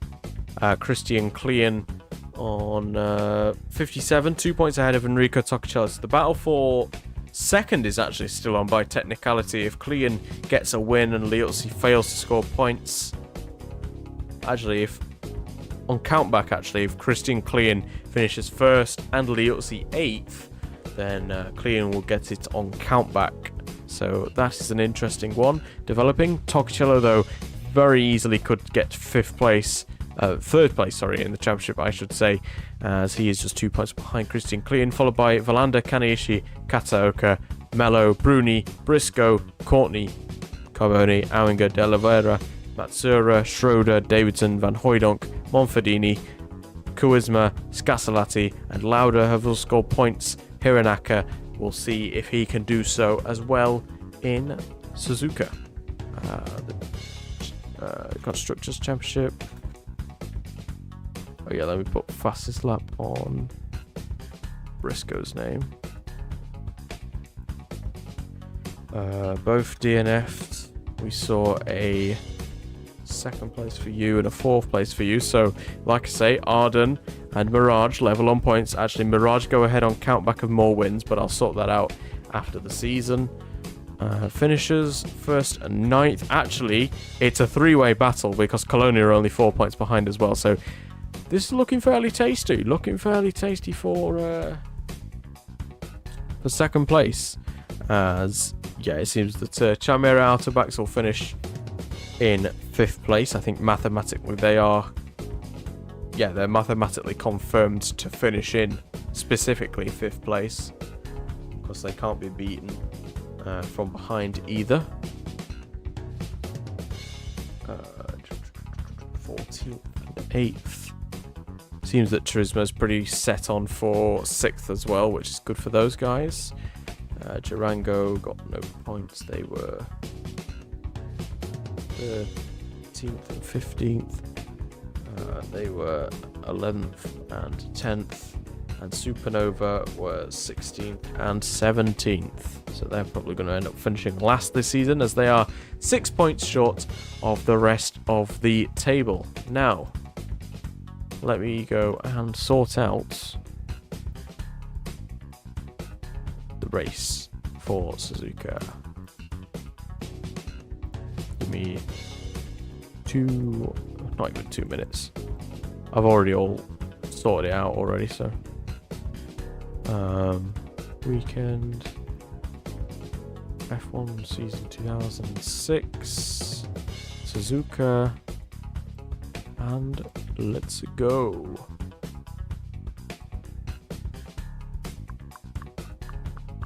Anyway, goodbye Facecam. Goodbye everybody. And we are back for qualifying for the final round of the GP2 season. We are here at the mighty Suzuka circuit.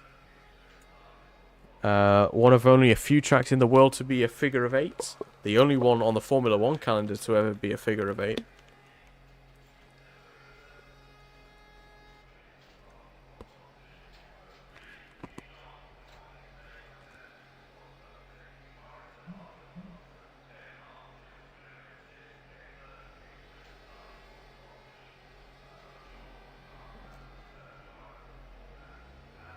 The first one out on track is Heikki Kovalainen, so that's pretty cool, I guess. And Klein's also out there as well, so seems like quite a few drivers are going out there fairly early on.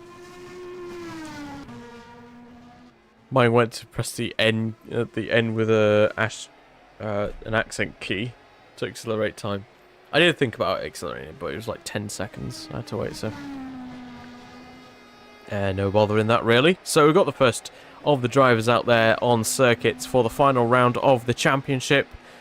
Den Bla Avis and Heikki Kovalainen have of course won the championships already. However, prize money is up for grabs for the other GP2 teams, most notably Arden International, 82 points. Mirage Motorsport, also 82 points. Coloni Motorsport, 78 points. So the three of those guys all separated by just 4 points going into this final round of the championship. Predictions down in the chat then. Who do you think... Actually, I will do... Yeah, Fair. Enye. Enye? Yeah. I know it's like a nya sound.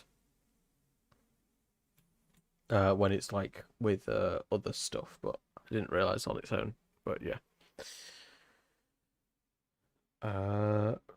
Who do... I took 2 years in Spanish class, so yeah. I don't remember many words from it. I remember like how you kind of speak in it, but other than that, not really anything else. Same with German and French. You kind of pick up the linguistics of how you talk, but I didn't remember many of the words, basically. Who do you think will finish in second in the constructors? Arden. 82. We've got Mirage on 82. And Coloni. Probably not going to have many people voting on this anyway, but I just wanted to put up a poll. There should now be a poll in the chat. If you want to vote on it, be sure to do so. I'd love to know people's opinions on who you think will finish in second place in the Constructors' Championship. We've got a vote on Coloni already.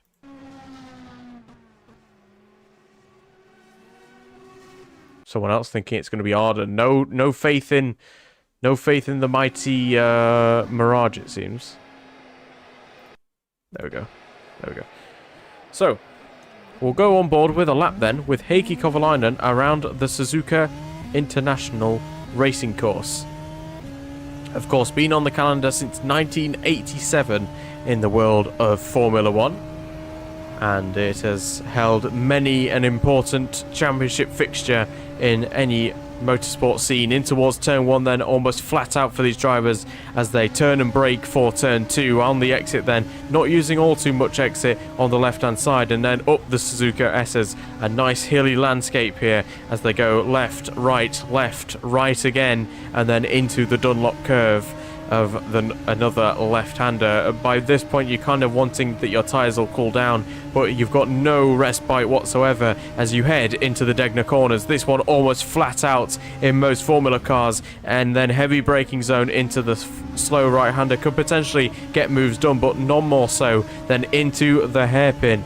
Could potentially look for a dive up the inside if you're on it enough, but this track of course will reward bravery at its finest. So, towards Spoon Curve, where another corner where you can very easily get it wrong, go wide and possibly into the wall, and it tightens up on the second part of the corner. On the exit, though, you should be able to blast off and towards the most famous corner on this circuit, on top of a bridge, of course, where you've just driven under on the exit of Degner 2, is 130R, where it should be almost flat out in these cars. It is flat out for Heikki Kovalainen as we go on board in towards the Casio Triangle. It's a right-hander first, and then a left-hander second, out of the final corner, then through the final corner and up towards the line, and we'll see what the lap time will be. I will also say there will be a short intermission between the qualifying and the race because Bernhard Auinger got a penalty, didn't he? Oh, my voice crack. I need more water. I'm running out. I'm not running out. It's just all turned to ice. It's not turning to water fast enough. Kanishi goes 9 thousandths faster. Of course, he'll have experience around the Japanese motorsport scene, although he's beaten in turn by Gianmaria Bruni in the Gillet Motorsport car. Right, yeah, because I need to give Bernhard Auinger a grid penalty, so because he got a time penalty that he never served in the race because he retired for crashing into Johan Kuzma. So it's a 5-place grid penalty for Bernhard Auinger, which probably means he's going to be starting towards the back of the field. Here is Gianmaria Bruni's teammate, Jeffrey Van Hooydonk, as Yannick Schroeder now to the top of the timing sheets. The top 4, meanwhile, are separated by just under half a tenth of a second. It's really close between those guys as Matthias Lauda sets a lap time that's half a second slower than most of the other drivers, which is quite a shame to see.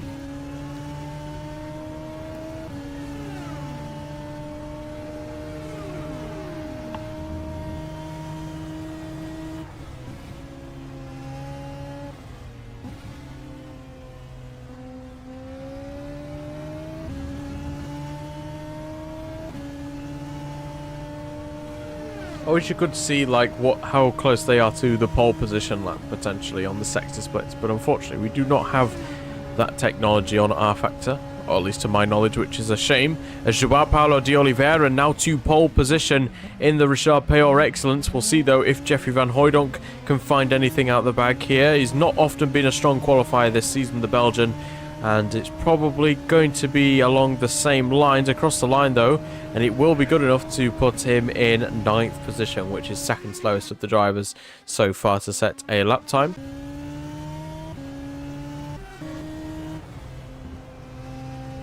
Torricello now to the top of the timing sheets by a 10th of a second with a 44.0 as we look on board here with Anthony Davidson in the other RPX's teammate impressively up on the front row as of right now.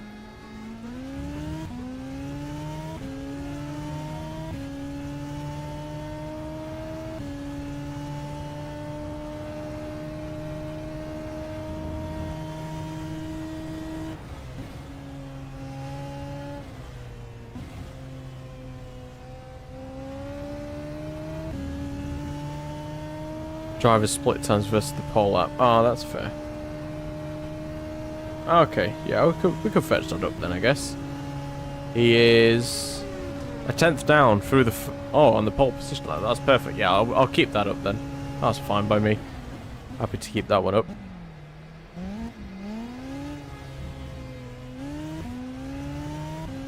We'll see what this lap presents for Anthony Davidson then. Could potentially slot him into the top 3.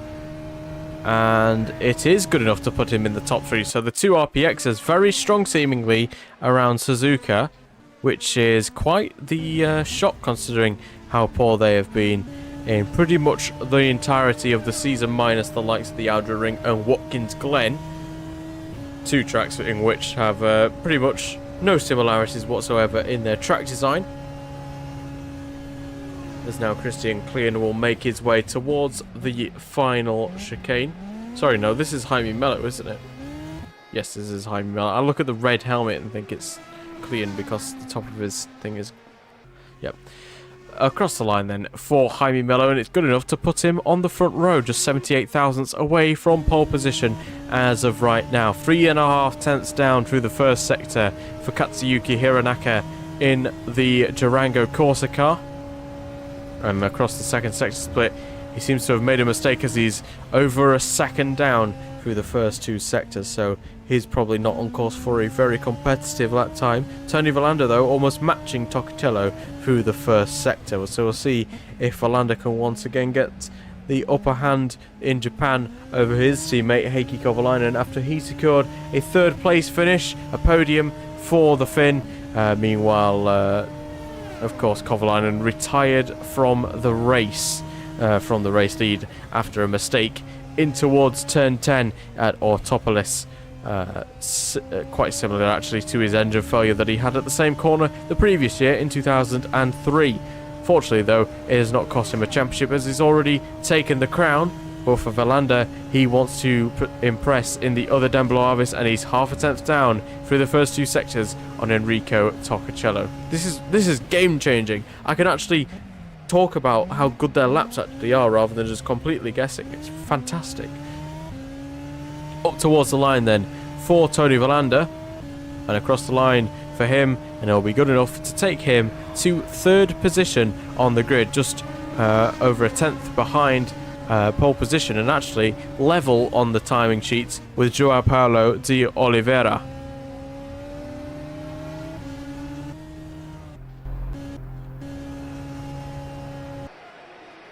Ryan Briscoe also on a lap in the Turismo Autosport car, as he's one of 3 drivers yet to set a lap time alongside Vitantonio Liuzzi and Johan Koismo. We'll see then if the Australian can take himself decently up the order. He can, all the way up to third position with that lap. A good lap as he sends a message potentially to other teams if they're interested in his services in GP2 next season, unless he is happy at Turismo Autosport. Of course, has been the clear number 1 driver, at least in terms of performances, versus teammate Kosuke Matsura, scoring 26 out of the 36 points that they have scored this season, I believe.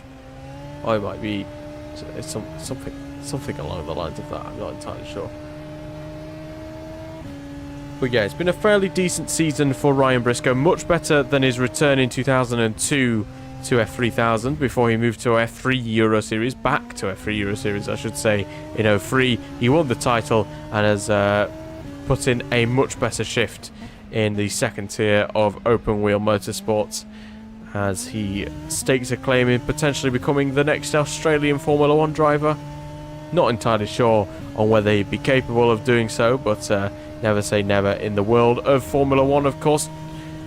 With Vitantonio Liozzi down by 2/10 in the first sector on Enrico Toccicello alone, it's looking like our main championship protagonists at the top of the standings, at least Kovalainen, Liozzi and Klein, the top three as of right now, could potentially find themselves on the back foot, and it could actually allow for Toccicello to really hone in on that gap that sits ahead of him to Christian Klein. I don't think he can get Liozzi in the championship, but he can definitely get Christian Klein for third place in the championship. And of course, all three of the drivers, second place in the championship, Liozzi driving for Arden, Mirage have got Christian Klein, and Coloni with Enrico Toccicello. All those drivers drive for the teams that are also coincidentally fighting for second place in the Constructors.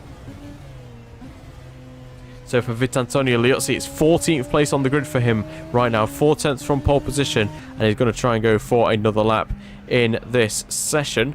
Johan Koisma currently finds himself bottom of the pile, as he has not set a lap time as of right now. Bernhard Auinger, though, would still find himself at the back of the grid following his 5-place grid penalty.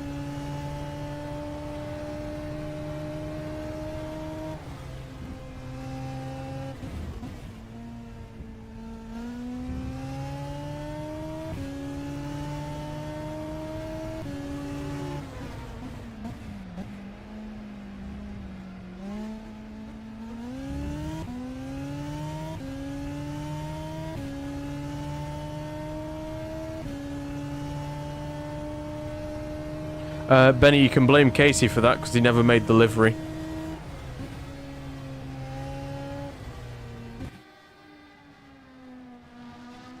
He never sent me the livery or anything, so nothing I could have done about it.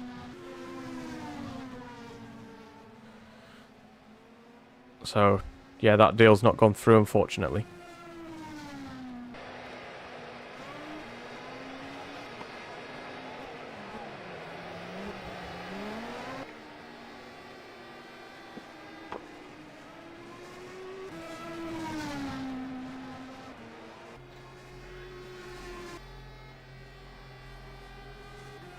Across the line then for this is Vitantonio Liozzi is improved up to 13th position on the grid following his next lap in the session, ahead of Christian Klein this time round. Kovalainen also fairly far down the order, is actually a 10th.5 down on his previous personal best, so he's not looking likely to make an improvement, which, if it's likely that we're not going to see improvements from most of the drivers on the grid, we could end up with quite the shaken up qualifying order and therefore race order for the grid, with currently 6 minutes to go. Toccicello on pole, followed by Mello, Briscoe, Villander, João Paulo de Oliveira, Anthony Davidson, Schroeder and Bruni in the top 8. Kovalainen often on or in the first couple of places on the grid, down in 10th position, Liozzi in 13th, Klein 14th. So a lot of the guys are well out their regular order around here in Suzuka.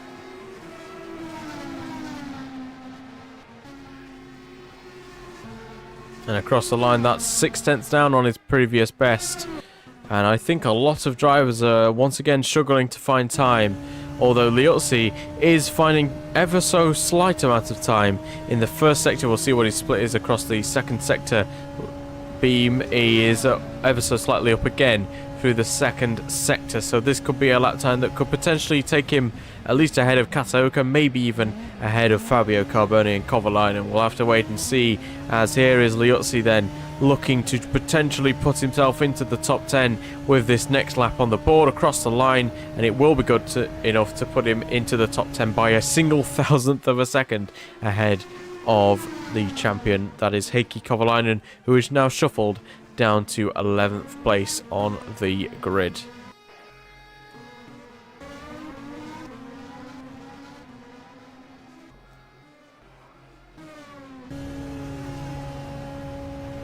Johan Quisma about to second down on Enrico Toccicello through the first 2 sectors, and as such probably not going to be a competitive lap time. Will put him on the back row of the grid at least.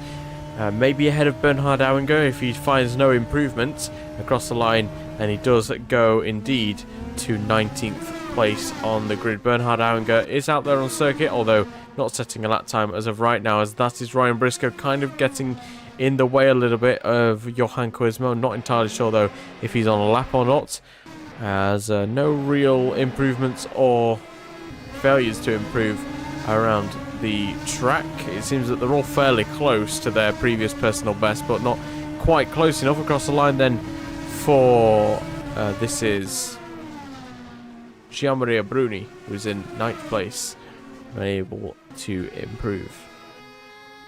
His teammate Jeffrey Van Hooydonk down in 15th position and a 10th and a half down on his previous personal best through the first sector.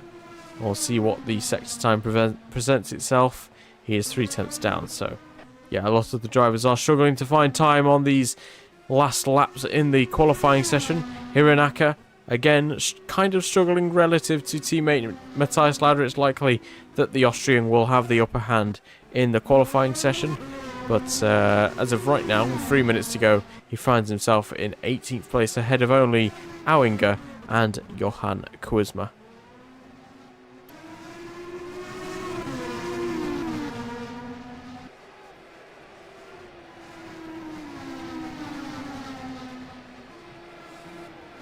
If it stays as it is, I wouldn't actually have to restart because Auinger's already last, which would be perfect for me. So please, Auinger, do not improve, or I'd have to do an intermission and have to resort the grid. It would be pretty annoying.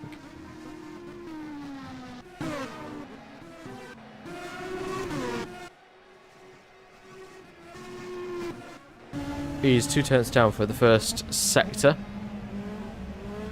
Actually, I'll end that poll now. I don't know, I'll end it at the end of qualifying.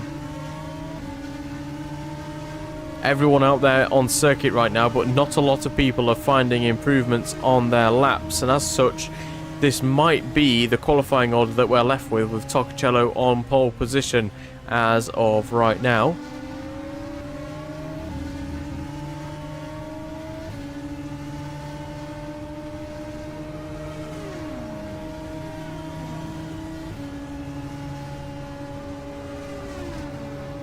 And he is 3/10 down through the first 2 sectors, so this is not looking likely that Auinger is going to lift himself even ahead of Johan Quisma on this lap, which is going to put him still in 20th position, which is perfectly fine by me because I can just head on straight into the race then, which should be perfectly fine by me. And across the line, no improvement for him indeed, and I think Jaime Mello is now just starting his lap, so we'll see what he's capable of doing. Briscoe not up to an improvement, neither is anyone else in the top 6. I say that, and Kovalainen on his previous lap has managed to find himself into the front 3 rows on the grid, splitting the 2 RPXs as of right now. And we'll actually stick on board with Heikki Kovalainen because he is seemingly one of the few drivers who is finding time on his second run in the session.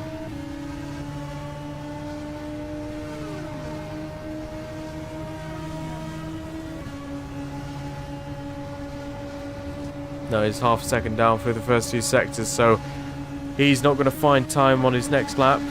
What about this man right here? Gianmaria Bruni, stuck behind... what's his name? Who's that? João Paulo de Oliveira, that's his name.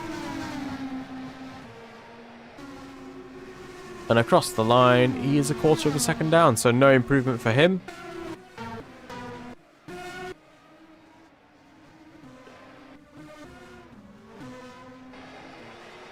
Tony Villander looking to start on the front 2 rows and ahead of his teammate for one of the first times this season. As the checkered flag now falls, he'll cross the line and stay in 4th position. As the checkered flag, of course, falling means that those drivers currently on a lap will have to complete their final lap of the session, and that is where they will be decided in terms of their grid order for the race. Of course, the final race of the 2004 GP2 season.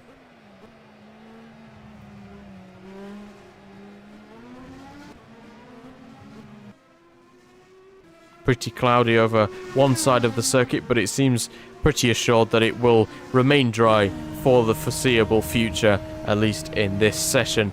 For Tocacello, though, he's looking to potentially extend his pole gap at the front of the field. Of course, winning his first GP2 race last time out in Autopolis, he's most certainly in a purple patch of form right now, heading into what should be his last couple of races ever in the GP2 series / F3000, should the F1 things go his way.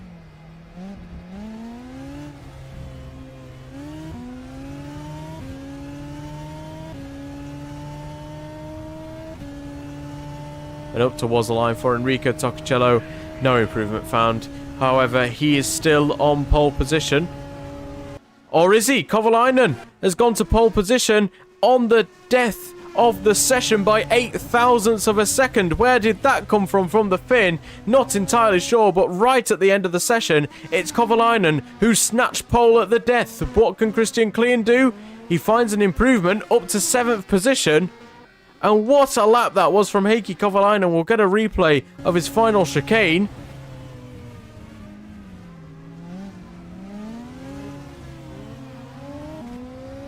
Just absolutely perfect through the final chicane seemingly, and that's all he needed to take pole position here today by 0.08 of a second from his future Formula 1 teammate Enrico Tocacello. Tocacello as such will feel hard done by with that pole lap right at the end of the session for the Den Bla Avis driver, and it is confirmed to be Kovalainen on pole once more in this season, and I've got to say that's the most surprising one of the lot for Heikki Kovalainen. I don't know how he's managed to pull that one out the bag, but he is on pole by 0.08 ahead of Enrico Tocacello, Jaime Mello in third, followed by Briscoe, Verlander, Joao Paulo de Oliveira, Klein, Davidson, Schroeder, Bruni, Kaneishi, Liuzzi, Carboni, Katsuoka, Van Hooijdonk, Matsura, Lauda, Hironaka, Kuizma, and Auinger at the back of the field.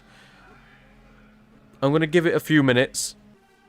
So if you guys want to get, I don't need to do anything with the grid. I'm just going to leave it a couple of minutes because I know a couple of you have been here the entire time, in which I very much appreciated it. If you want to, get yourself a drink and a snack for what will be the final race of the 2004 GP2 series. I alternatively need to chug the rest of this water because I'm extremely dehydrated right now for some reason.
Okie dokie, we are back for the final round of the 2004 GP2 series here at the Suzuka International Racing Course.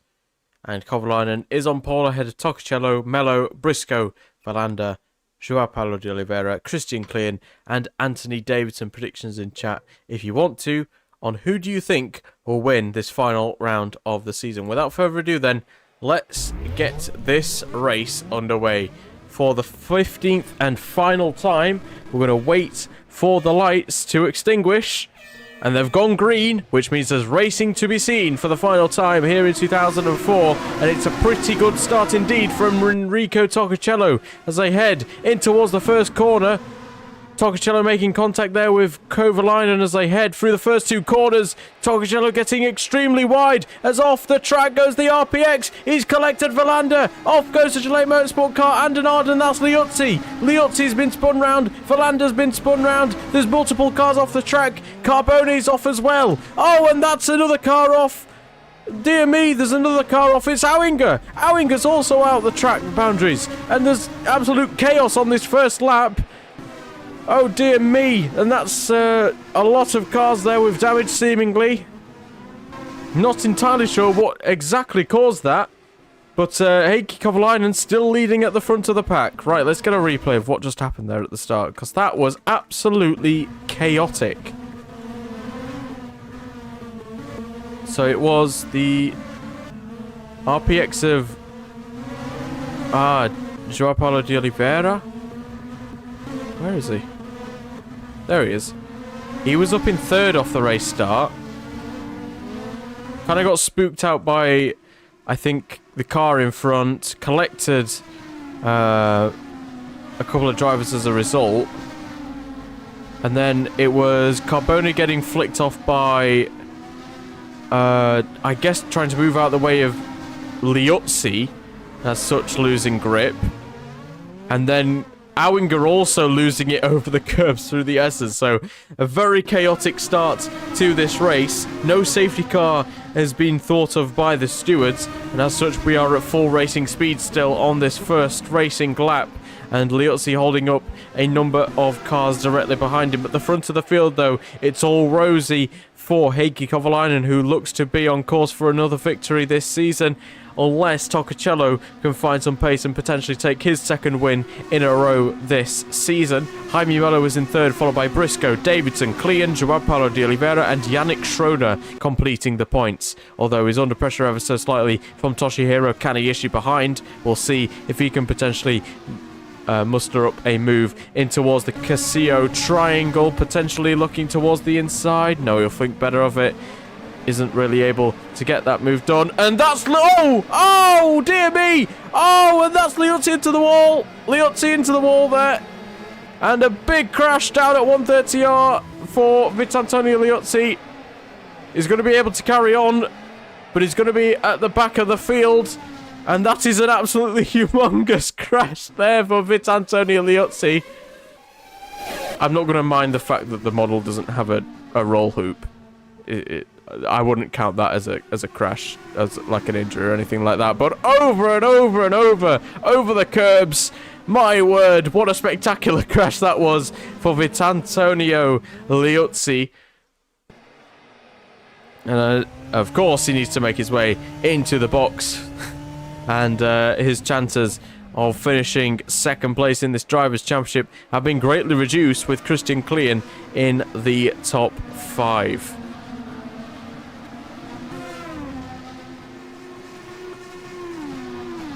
So Liuzzi's going to drop to the back of the field following his pit stop, which we imagine to be a one and only pit stop in this race, unless he plans to pit on his regular pit lap as well. And a long pit stop means that he's going to rejoin well down the order and pretty much about a minute or so behind of the rest of the field. It's fine, Casey.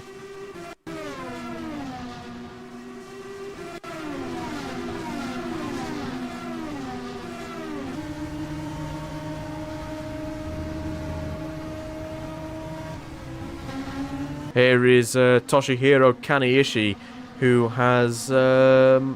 Oh, Torricello's fallen back. Not even realised. Torricello, who was second place in this race. What has happened to him? He was up in second position. Ah, he's gone off at turn 2. Ah, he's lost it. He's lost it on the curb. And then got clipped on the outside curb as well, which lifted the car up.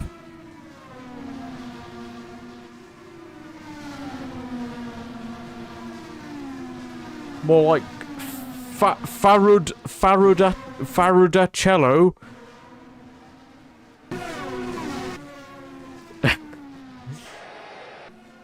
If only I knew what a farad was. So, that means that Briscoe's up to second, Davidson's up to 4th place, but he's under pressure here from Christian Klein, who has now moved up to 5th through all the commotion. The Austrian could potentially get a move done here. I know. I was just taking the mick a little bit. As here is Christian Klein looking towards the inside of Anthony Davidson. He backs out of it, the RPX driver. He knows that his fight is not with Christian Klein today, and he relinquishes 4th position in this race. As further back, that's Torricello going off the road, pushing, or possibly pushing Hironaka off the road there. That's the battle for 10th place in this race. So, oh, and that's another car off down at the first corner. It's Johan Koisma. The high curbs here, certainly in the race, are causing the drivers many an issue around this Japanese circuit. And can't say it's not been entertaining. So here we are on board then with Enrico Torricello. He's already back up to 10th place at this point. So he's gotten past Hironaka on the intervening lap. And Torricello... Oh, that's someone else off. Who is that? Who is that?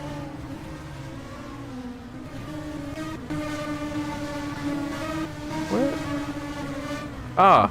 Oh, that's Kaneishi clipping the back of Yannick Schroeder, that is. So he's going to fall pretty far back. And then... What happened here? Oh, Torricello spun again at turn 2. Brilliant. My guy cannot stop spinning at the second corner. It's just in his nature that he needs to bottle. Briscoe still mounting pressure here on Jaime Mello for second place in this race. Briscoe, of course, with a fairly middling season in the first season of GP2. Would love to end it with 2 points finishes in a row, though, in the Japanese rounds, as Christian Klein now moves up to 4th as a result of the surrounding issues for the other drivers.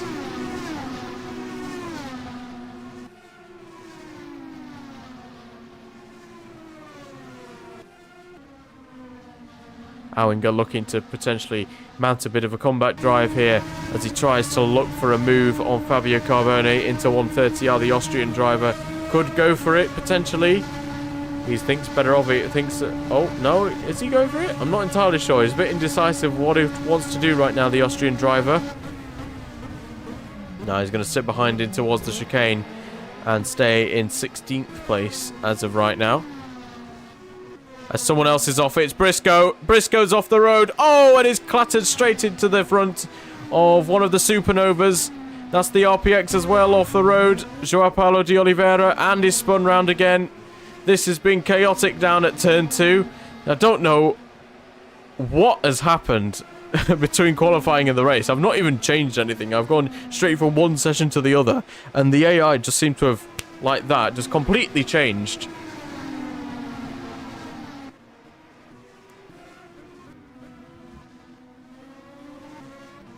So now Klein's up to the podium places because of that.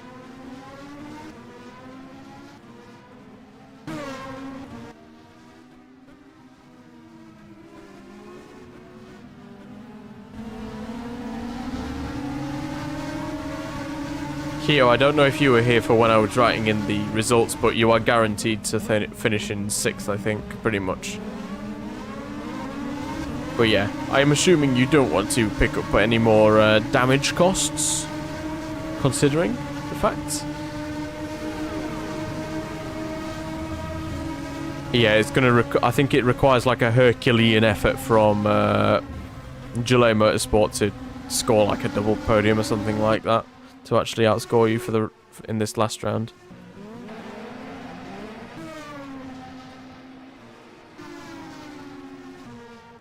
I think it's like 12 points or something like that they're behind, so quite a long way back. But quite a long way forward after 4 laps. Heikki Kovalainen, we saw this though in the last round at Autopolis. We saw Kovalainen pushing lap after lap after lap, but we saw the first glimpses of him cracking in the GP2 series. We saw that mistake into turn 10, and we saw him go off into the wall, and there has been more moves side by side between Kataoka and Jeffrey Van Hooijdonk. The Japanese driver will just about stay in front for this battle for 6th position, as Jeffrey Van Hooijdonk now comes under pressure from Ryan Briscoe, who is impressively still in the points paying positions following the incidents that he has had in this race already. Of course, we're only on lap 5 of 27. We've only actually seen one driver stop for damages, which is quite impressive considering how many spins we have already had from a lot of the drivers here today.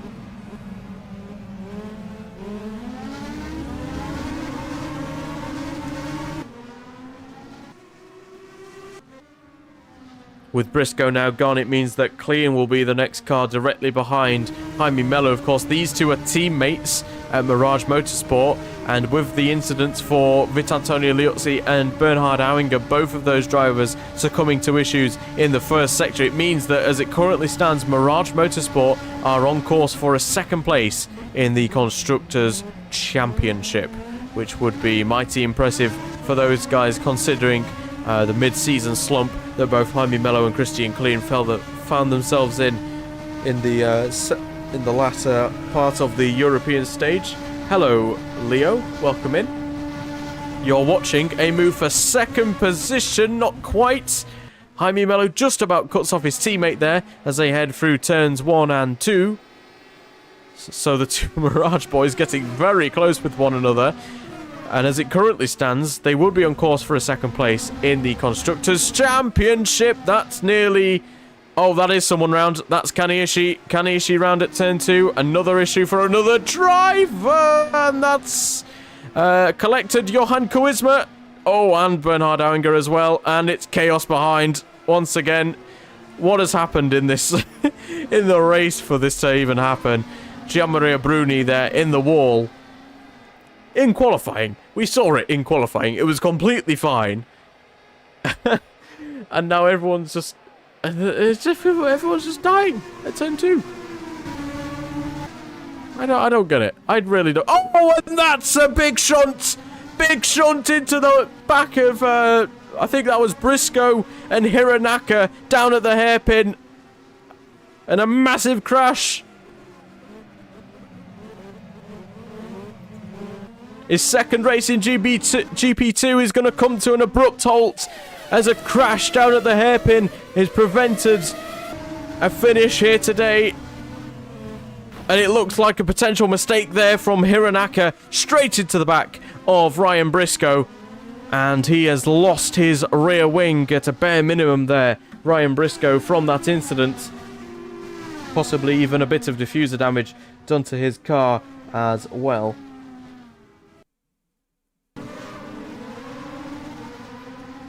And as such, Katsuyuki Hironaka becomes the first retirement of the day here at Suzuka.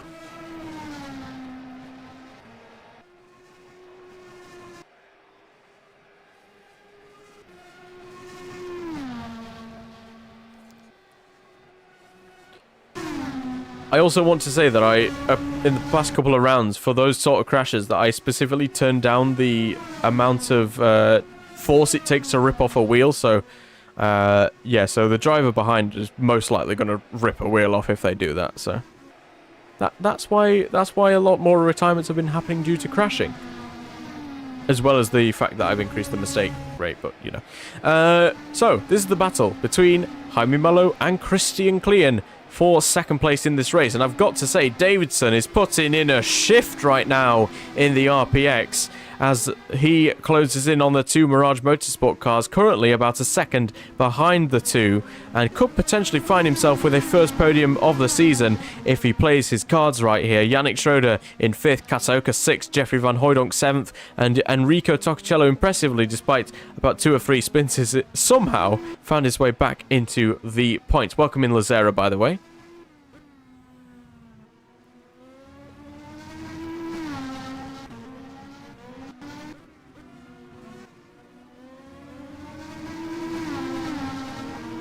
Someone's off at the hairpin. No, someone's off at the second Degner, as that's an RPX driving around without a rear wing. What the? Okay, what's just happened? It's Joao Paulo de Oliveira. He's just spun it, driven into it, just been collected there by Johan Koisman. The both of them are going to need to repair damage. Here is Fabio Carboni somewhere. There he is. How am I doing, mate? I'm doing perfectly fine. I'm watching the last races of the 2004 GP2 season, as here is the Coloni going for a move in towards Degner 1. Oh, and he rolls over. This has been a spectacular race for crashes. We have seen 2 big rollovers, one from Liuzzi earlier on in the race. I thought that was going to be a crash then. Oh dear me. This has been a race of attrition so far. 7 laps in. Somehow we're only at 1 retirement. I don't know how we're at 1 retirement. We should have at least 6 by this point, but the drivers and the cars are soldiering on. They want the points that could potentially be up for grabs with all the mistakes that the other drivers are having around this circuit, as Christian Klein looking left, looking right, at any which way down this main straight, but Jaime Mello still holding him off as they head into the first braking zone of this circuit. Davidson, all the meanwhile, closing in to those 2 in front. Yeah, I'm doing good, thanks, Lazera. The AMS1 race on Wednesday went pretty well for me. GPFL could have went better, but at least I didn't completely bottle GPFL. I definitely bottled 2nd, but at least I didn't bottle 3rd because I got past Tina on the final lap. Thank goodness that I didn't completely stack any chance of a podium in that race. So that would have been pretty embarrassing, considering the fact I went to the wrong pit box.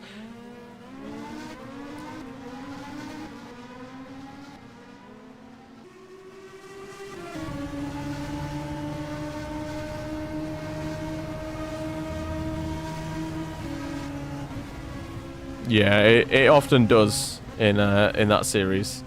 That's why I often go for that sort of move. Speaking of moves, Kovalainen with the move around the circuit. Yep, he's moved around the circuit fastest.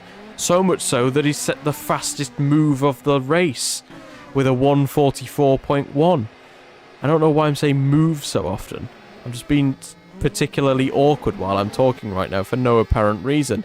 Anyway, we've got a battle still brewing between Mello and Klein for 2nd position in this race.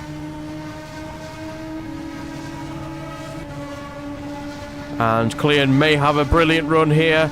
He's almost alongside his teammate, and this time, 3rd time's a charm for Christian Klein as he dives up the inside of his teammate Jaime Mello, who stacks it under the pressure, loses out of position there to Davidson, probably will to Schroeder as well. We'll get back on the track soon, and he'll fall down to 5th position. Complete capitulation there of any form of concentration following being overtaken by his teammates, but Jaime Mello is now down to 5th place and could potentially, with his hot tyres, fall under pressure from Jeffrey Van Hooydonk in the Gillet Motorsport car. The corner is very slippery, I do agree. I had no such issues with these, by the way. There was no problems with the track. I did a test race to check that everyone had a pit box. Everyone had a pit box. No real mistakes were made. Like 2 or 3 spins the whole race. And I don't get it, man. I don't get this.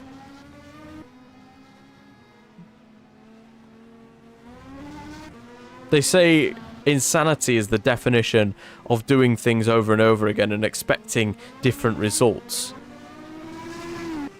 unless you're an R-Factor 1, by which point you're never insane by that logic, as Kataoka's off at the spoon curve.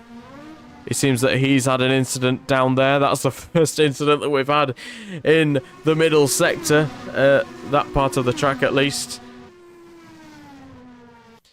And let's see what happened then with Tatsuya Kataoka. Bruh. That's the equivalent of, like, diving in football. Why the AI flipping like that over the curb? I don't get this. I don't get this at all. But we're gonna vibe with it. We're gonna vibe with it. He's carrying on. He's carrying on, so I'm carrying on. That's just how it works, I guess. Sure. Why not?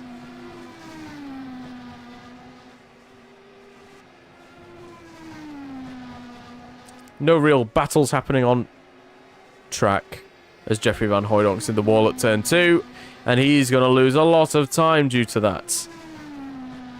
This is going to be impressive. Does anyone have any predictions on who is going to be on this podium? Because I don't, because this is just going to be every lap, isn't it? I don't know why. I don't know why everyone's doing this, but yeah, they're all certainly having their mistakes, and as such, Jeffrey Van Hooijdonk will rejoin down in 13th position behind this battling pair of... Actually, Jean-Marie Bruni's a lap down and he's still not letting through Matthias Lauda, and he's actually been muscled out by the Belgian there. And as such, Matthias Lauda has fallen down a position. Kovalainen, Mello and Davidson. Interesting.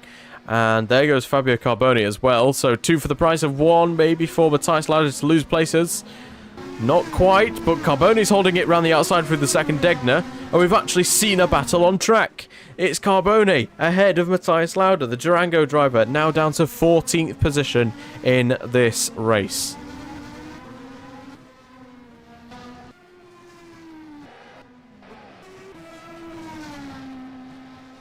Kovalainen's into the box then, I assume, for the first time, a scheduled stop in this race, as I think pretty much everyone else has been in for a stop that is required repairing damage. And he's going to rejoin here behind Enrico Toccacello. 6th place on the rejoin then for Heikki Kovalainen. Matsura about 5 or so seconds behind Heikki Kovalainen at this current stage of the race. As Kovalainen immediately, even with the cold tyres, is immediately going after Enrico Toccacello.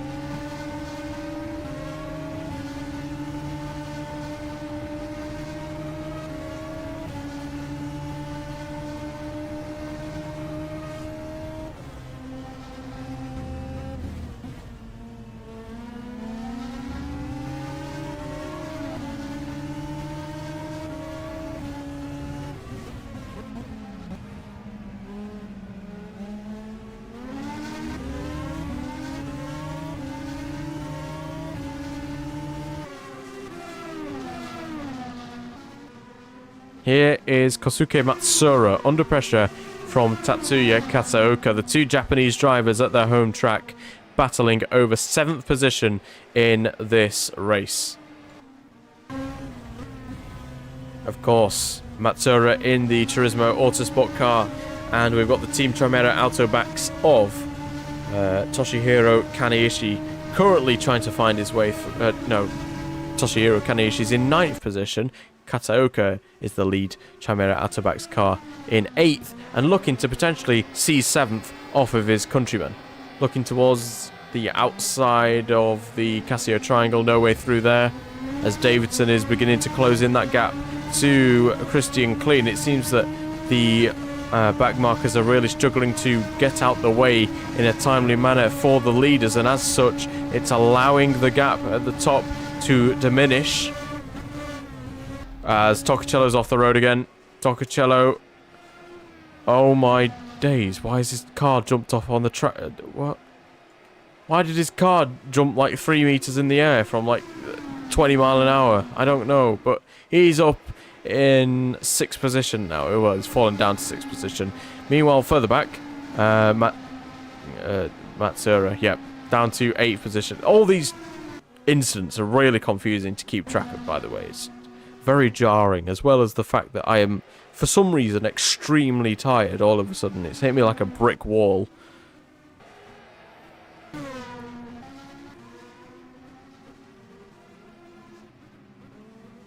I need, like, I don't know. I don't know what I need. I need something. I need a stimulant.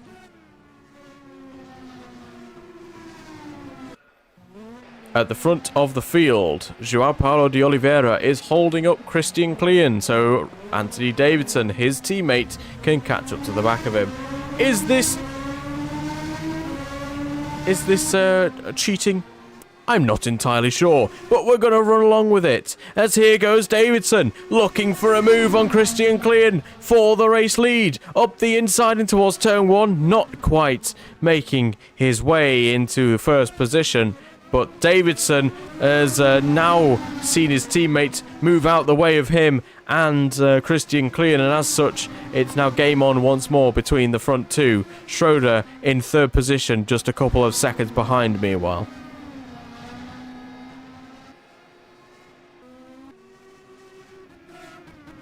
Kanishi into the box, meanwhile, for the first time in this race. In for a scheduled stop at around half race distance. We're on lap 13 of 27, and Tocacello off the road once again at the first corner. I don't know why. It's specifically Tocacello more than anyone else that's spinning off there. I don't know what's happening in this race at this point, but Kanishi is going to rejoin out of the pits in 13th position.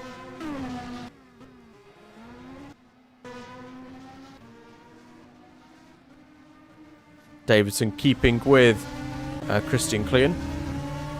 There's the gap between the two, half a second. I need emotional support. I don't know, I feel pretty lively at least. I just want to get to the end of this stream. That's what I want to do. And I want to see Anthony Davidson make a move, and he could potentially do so into the Casio triangle. It seems that the driver's not really going for a move. They think a better run in towards the first corner is the way to go. And we might see a move here from Anthony Davidson for the race lead on Christian Klein. Starting lap 14 here in Suzuka, and Davidson is going to stay behind, actually, in towards the first corner. So Davidson staying in that second position, nearly losing the car over the curbs at turn 2, and is now under pressure from Yannick Schroeder behind. Both of them, though, will be boxing at the end of this lap alongside Christian Klein. So everyone in the top 4, in fact, will be pitting, which could lead to Kovalainen once more leading in this race.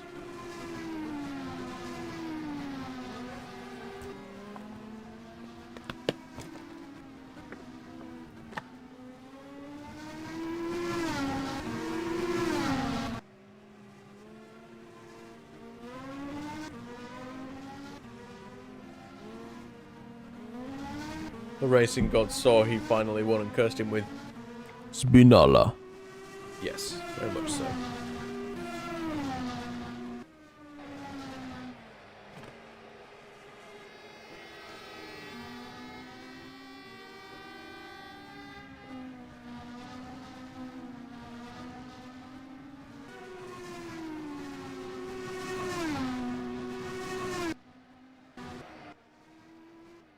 Pronto, Enrico? Si, Spinala.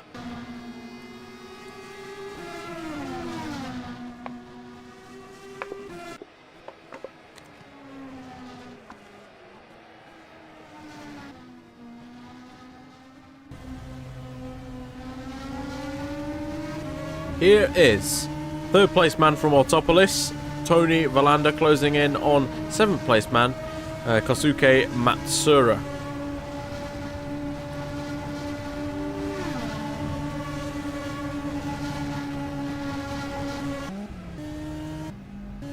Into the box for a lot of drivers, as that is a bit of an unsafe release there. The stewards might wave that one by. Oh yeah, Hironaka, of course, is out of the race. Kovalainen, though, will reassume his position at the front of the pack as Klein in second, Davidson in third. Matsuura and Valander will go through, each without a pit stop so far in this race, but Schroeder should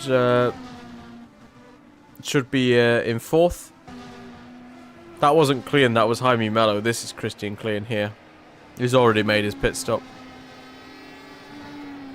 Unless you're on about the fact he was held up by Joao Paulo de Oliveira, by which point you might be a bit far behind in the stream, unless you've just gone back and watched that specifically.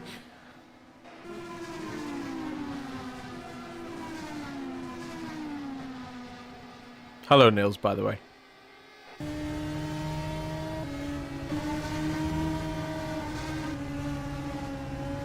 In the pits, yeah, that was Jaime Mello, not Christian Klein.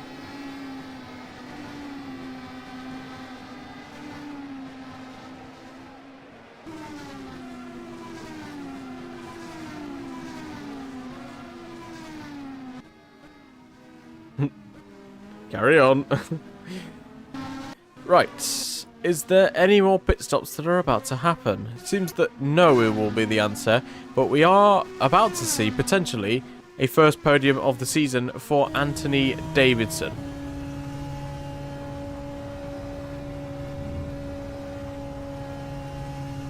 Also a good last race. Yes, he did have a good last race. What does the 1 mean, by the way? It means that they have pitted in this race, and that's how many pit stops that they've made. So every time they pit, then that number will go up. So Matsuura, Valander, Auinger, Tocciello, Carbone all haven't stopped yet in this race. And Tocciello, of course, because he's spun about 6 times, could have potentially won this race, and has instead bottled it, just like this man right here. Kosuke Matsuura, who has just lost out to 4th place man. Now, Tony Valander in this race has just spun off at turn 2. The Den Bla Avis driver now looking to potentially close in the gap to Anthony Davidson. Still needs to pit in this race, so he'd probably be looking to just try and score points more than anything from here on in.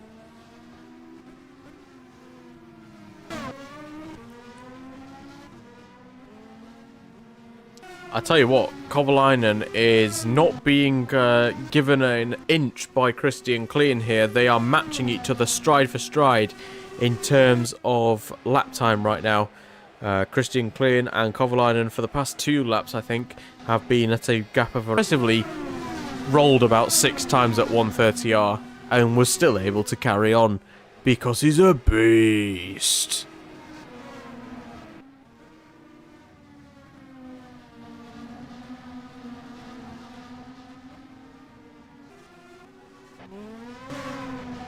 Into the pits then for Kosuke Matsuura of Turismo Autosport.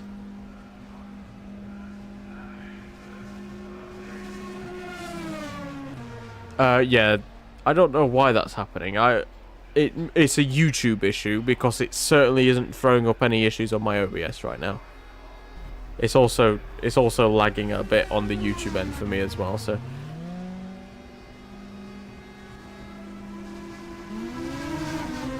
Yeah, it's a YouTube issue. It's not any form of internet issue on my end by the looks of it. It happened in the last race in Autopolis as well. As that is someone else far off, isn't it? Yeah. Gianmaria Bruni is well down the order. Is a lap down, in fact, a lap and a half down. And he's just spun off again, and that is Kosuke Matsuura, engine failure. Engine failure just coming out the pits, and a chance at points here today is going to put, well, it's going to put a dent slightly in, what's it, Turismo's bank account with that one, in the last race of the season, no less. At least he can't bottle it anymore, that is true.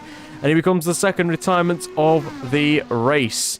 And also the second Japanese driver to retire from this race. So it's not a good day for the home drivers. We've got, still though, we've got, what, 2 drivers still left from Japan in the race. Kataoka and Kaniishi still in.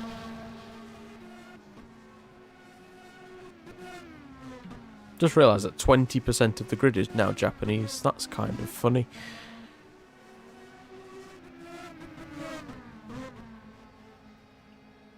Bernhard Auinger will be into the box at the end of this lap, which means Yannick Schroeder should not have any pressure from behind, as that's a poor exit out the final corner for Jaime Melo. That's going to put Tatsuya Kataoka on the offensive here in towards the first corner. He's already ahead by the time they even reach the braking zone. Tries he might, Jaime Melo looking towards the outside, but I think the Team Chimera car should have this done round the outside, or will he? Because here comes Jaime Melo in retaliation through the Suzuka S's, and it seems that Jaime Melo's just about edging ahead. Never mind, it's going back the way of the Chimera Autobikes car. They're still side by side, but eventually the Brazilian will just about inch back in front for 7th position in this race. Every point counts in this constructors battle, of course. This is a very important battle for 2nd place in the constructors. If you didn't hear what the championship implications was at the start of this race, Arden and Mirage Motorsports are equal on points on 82, with Coloni just 4 points behind on 78. It's looking unlikely that Coloni are going to be able to take any higher place than 4th, with both their drivers well outside the points, but it could very much be on, though, for Arden or Mirage in this race, as Clean, Auinger and Mello are all in the points. Liuzzi just outside of them. So if Clean has a mechanical issue, then there definitely will be a battle for 2nd place in this constructors. Speaking of, here comes Bernhard Auinger into the pits then for what should be the final time this season.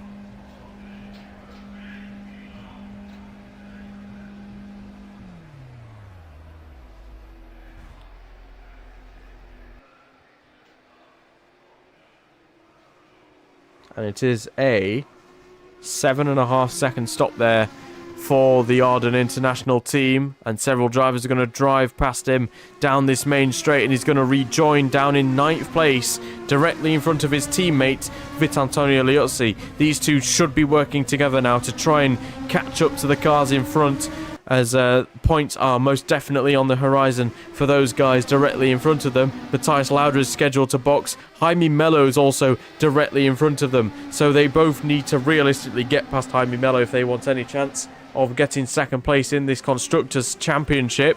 Of course, Christian Klein, high and mighty, up in 2nd place right now, just under 4 seconds away from the race lead, currently held by Heikki Kovalainen, as he has done for pretty much the entire race, minus the pit phase. Hello, Horizon. I did say on the horizon. On the Horizon 40. On the Forza Horizon 6. On the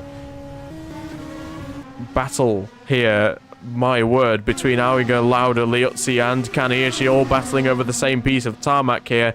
And Auinger has got past ahead of his countryman, Matthias Lauda. Still needs to pit, though, Lauda at the end of this lap. Liuzzi, though, needs to get past him and make sure that he's not overtaken by Toshihiro Kaneishi. The Italian here could potentially fall outside the points if he's not careful. Seems that they're all going to bunch up behind Lauda and just wait until he goes into the box. Of course, Valander is also into the pits, so this could be crucial, as Liuzzi's gone for it on Matthias Lauda. The Italian needs to give way to Lauda to make it into the pits. There we go. And it's actually a very poor exit out the final corner, despite the fact for Vitantonio Liuzzi he might fall under pressure a little bit as they head down this main straight. Kaneishi, can he get through on Vitantonio Liuzzi? Not quite. And Liuzzi will now hold on to 9th place, as up ahead, Tony Valander has rejoined in 5th position, quite considerably far in front of the remainder of the field, as Clean's been off the road. Clean's lost his front wing. This is championship implications right here, ladies and gentlemen, as he's gone wide through the Dunlop curve into the wall, and that is Christian Clean's chances of a podium over and done with. Ali McAnally here with the race report. I don't know why I turned Scottish. I just really got into it. Anyway.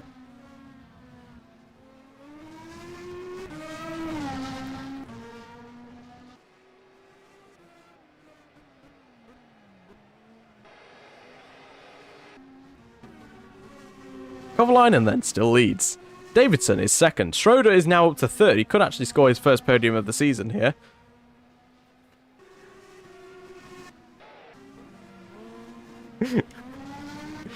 Oh, that's funny. Front wing. Oh yeah, RPX rear wing as well. Saw that earlier. Forgot to add that. Right, so Christian Klein now needs to box. Where he's going to rejoin, I'm not entirely sure. So I guess we're going to have to see. He's not pitting on this lap, is he? He's got to go another lap round. Oh dear me, he's going to drop out. He's going to drop well out the points now from this, as he lost about 20 seconds.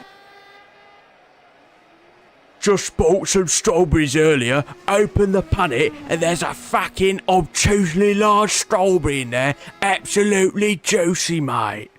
Lovely. Good stuff, Leo. That's what I imagine you sounded like when you typed that out. I don't know why. Like you supported West Ham United or something. Or Millwall. Anyway, the battle will continue between Vitantoni Liuzzi and Kaniishi for what is now 8th place in this race. I imagine there won't be Nils. If they haven't sent it out by tomorrow, I would imagine that you're not going to get it, well, Saturday. Next Saturday, probably. That would be my hazard of a guess. Oh, Joao Paulo de Oliveira is out. He is out of this race. And what has happened? It looks like suspension issues there for the Brazilian, and he becomes the third retirement of this race. Quite a shame for him, as he potentially could have scored points, but then again, who couldn't have scored points? One answer, Enrico Tocciello, because he keeps spinning at turn 2 every single lap, as does Ryan Briscoe. So those two are pretty much done and dusted in terms of scoring points today. So, as it currently stands at this very second, Mirage Motorsport, 85 points. No, I'm wrong, actually, because Klein still needs to pit, doesn't he? So Christian Klein's going to drop out the points. Jaime Mello's going to score 4 points. And then Auinger and Liutz is going to score 5? Yeah, 5 points. So as it currently stands, Arden's going to jump ahead of Mirage Motorsport here by a single point. With race wins taken into account, Mirage Motorsport do win on countback. So realistically, they need Kaniishi to overtake Liuzzi if they want second in this Constructors' Championship. Into the pits then for Christian Klein for the second time in this race with 5 laps to go. It's unlikely that he'll score points from here, but Auinger's going to go through. Liuzzi's going to go through. And this is now most certainly a battle on for second place in the Constructors' Championship. If Kaniishi gets through on Liuzzi, it's going Mirage's way, but if he doesn't, it's going Arden's way. It's completely up for debate on who will take second place in the Constructors today. But one thing that we know for certain is that Kovalainen is leading the race by a pretty comfortable margin ahead of Anthony Davidson. Davidson, in turn, is having a fantastic race. He's scored no podiums so far this season and could be on course for his first of the year, as could Yannick Schroeder. Of course, Kovalainen would need third place if he wants to score 100 points this season, would need third place, as he currently sits on 94 for the season after he crashed out in Autopolis. But, of course, no change to the Drivers' or Constructors' Championship because of it. Any battles happening? Oh, and that's a big shunt there. Tocciello has finally bitten the dust. Lauder's off the road as well without a front wheel. And I think Koisma's also involved. Dear me, that's a lot of debris there at the second corner. And it's that's Lauder dropping it, spinning around on the curb, and the two have crashed into each other. Oh my days.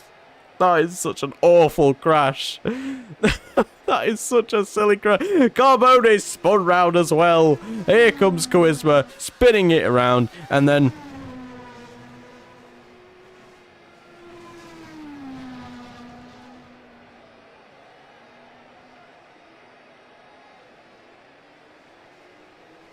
What have I just seen? What have I? What have I just seen? What? I'm using the 06 pack version. I'm most certainly not using it next season, let's put it that way. Kovalainen then, somehow through that, has just managed to stay in front.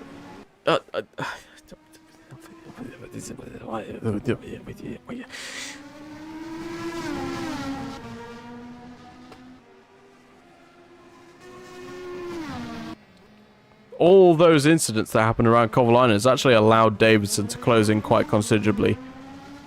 The gap that was 8 seconds is now 6 seconds. So the gap has been cut by 2 seconds. Yes, I'm realising that, Nils, but it was completely fine in my test race and qualifying. So, you know, oh well. Funny season ender, isn't it? Thank God that there's no championship on the line. Thank God there's no proper championship implications, let's put it that way. As Kovalainen just cannot get past Charisma. This is kind of hilarious. Davidson in second position, and the gap is consistently closing now between the Finn and the Briton. Could we yet see an RPX victory this season? Kovalainen should be able to get past now.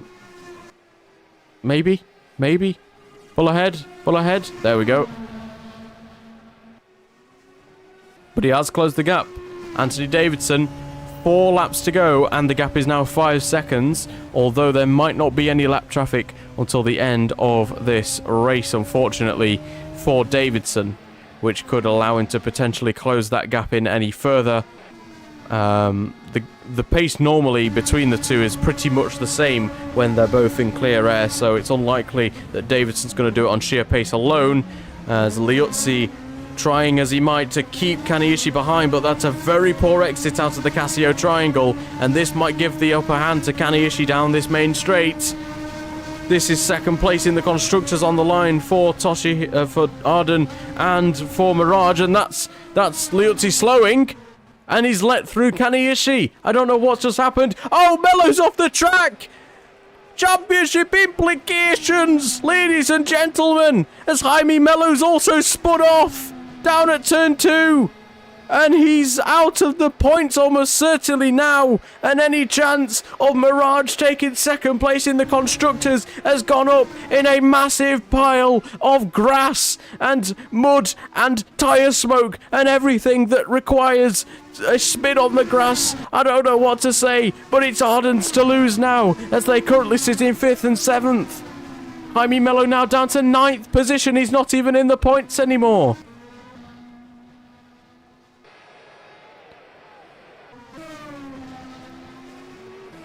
Three laps to go then for Kovalainen, and the gap is extended to 5.2. We'll see what the gap is across the line. It's 5.4. So, oh, Clean's out the race. Clean's out the race as well.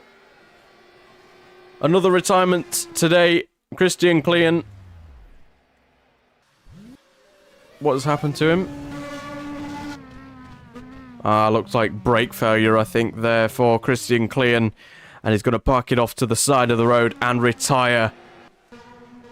So this has gone from bad to worse for Mirage Motorsport. A potential double podium on the cards has turned into absolutely nothing. No tangible results, and it will almost certainly now be second place going the way of Arden International.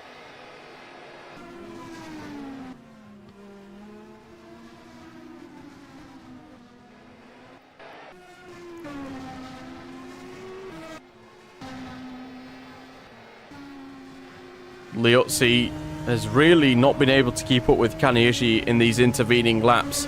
Meanwhile, further back, Jaime Mello trying to redeem any quality from this race. He's closing in on Tatsuya Kataoka for that final points position in this race. But will he be able to catch in time, and will he be able to overtake? As there is someone off, it's Liuzzi. Liuzzi's off the road. He's going to hold on to 7th place at least in this race. And he will hold on to, I think he'll actually keep his position in which he's just fallen to, so... no, sorry. Kaneishi's got a... No, Kaneishi hasn't got ahead of him. He was already ahead of him. So Liuzzi stays in 7th, just ahead of Kataoka in 8th.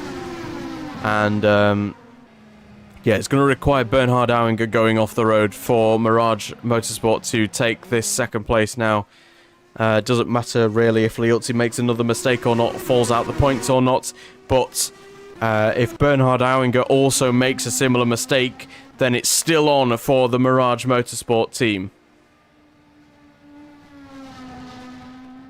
2 laps to go then of this 2004 GP2 season, and it's looking again like another Kovalainen victory. 104 points it's looking like for Heikki Kovalainen this season out of a possible 150. It was looking like a solid championship fight in the first couple of rounds, but since the turn of the halfway point of the season, it has been Kovalainen, Kovalainen, Kovalainen all the way, winning, getting poles, getting fastest laps, and no one has been capable of stopping him, including here today. The closest competitor that he has currently is Anthony Davidson, who is on course for his first podium in GP2. I don't know if he'd actually... I think he's scored 1 or 2 podiums as well in F3000, but other than that, it's been fairly menial results from Anthony Davidson. Yannick Schroeder, he scored 3 victories last season in 2003, and since then, he has been a former shadow of himself. Sorry, he's just been a shadow of himself. But this result to end the season, a 3rd place, would be fantastic for him, at least as a driver, although I don't think would lift Supernova actually off the foot of the table right now, as that's Bernhard Auinger going onto the grass there.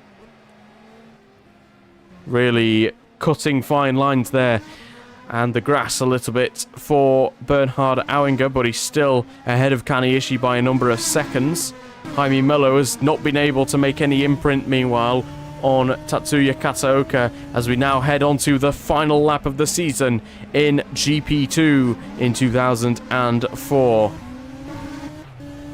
Oh, and that's a big smash! A big smash indeed there for Ryan Briscoe. He's off into the wall, down at, I think, the final chicane? No, that's the Dunlop curve. That's the Dunlop curve he's at, and he is out of this race.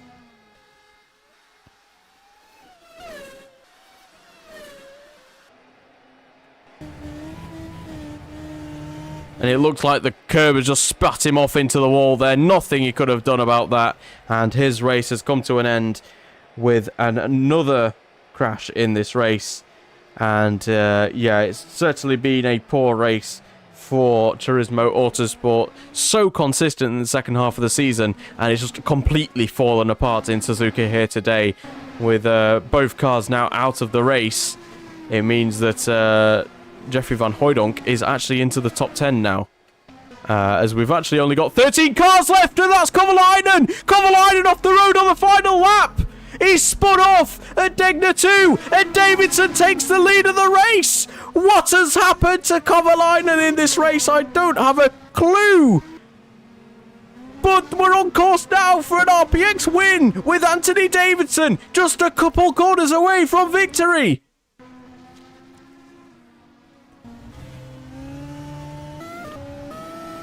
So here is Heikki Kovalainen then, into the second sector, through Degner 1, and just taking it wide, slips on the curb, off, into the gravel, just about clips the wall, will be able to carry on and get second place as it currently stands, but Davidson now takes the lead on the final lap of the race of the GP2 season.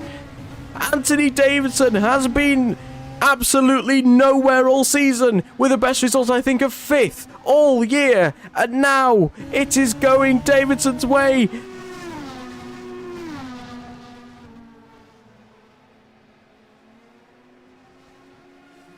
Kovalainen will, of course, still claim a second position, which will still fetch him over 100 points, but it's a what could have been for the race victory, as Davidson is going to make his way through the final couple of corners. RPX have been absolutely nowhere all season, but out of nowhere comes a victory out of the final corner for Anthony Davidson, who wins here in Suzuka, the final round of the season. Kovalainen, spinning off on the final lap, will resume himself in second position ahead of Yannick Schroeder, who gets his first podium of the year. The second Den Bla Avis driver will promptly come across the line in 4th position. Wow, what a final lap that was. Kovalainen going off at Degner 1 in such a way that Anthony Davidson steals it at the death. Valander across the line in 4th position. Bernhard Auinger will be 5th, and with it, Arden secures 2nd place in the Constructors' Championship ahead of Mirage Motorsports. Kaniishi across the line in 6th, followed by Liuzzi and Kasaoka. Jaime Mello, he had it. Christian Klein, he also had it, and they've thrown it away at the last knockings of this race. Liuzzi 7th, Kasaoka 8th, Mello 9th.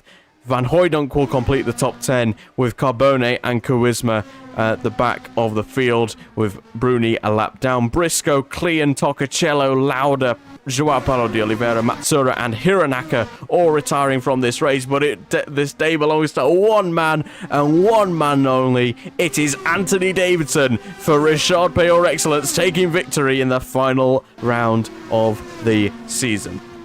And I've got to say, that has been the GP2 series as a whole. Absolutely chaotic wherever you look. And if you have enjoyed, be sure to like and subscribe to the stream. If you want to find out the final standings and the results, be sure to join the Discord, as there'll be a link to the description down below. And that is going to mark the end of the 2004 GP2 season. And I'd like to thank everyone who has joined us on this inaugural season in GP2. And yeah, thank you for all the support, and we'll be back tomorrow for AMS1 co-op career at the Hockenheimring. So join me there if you are indeed interested. Right, thank you to everyone who has joined us today, and goodbye.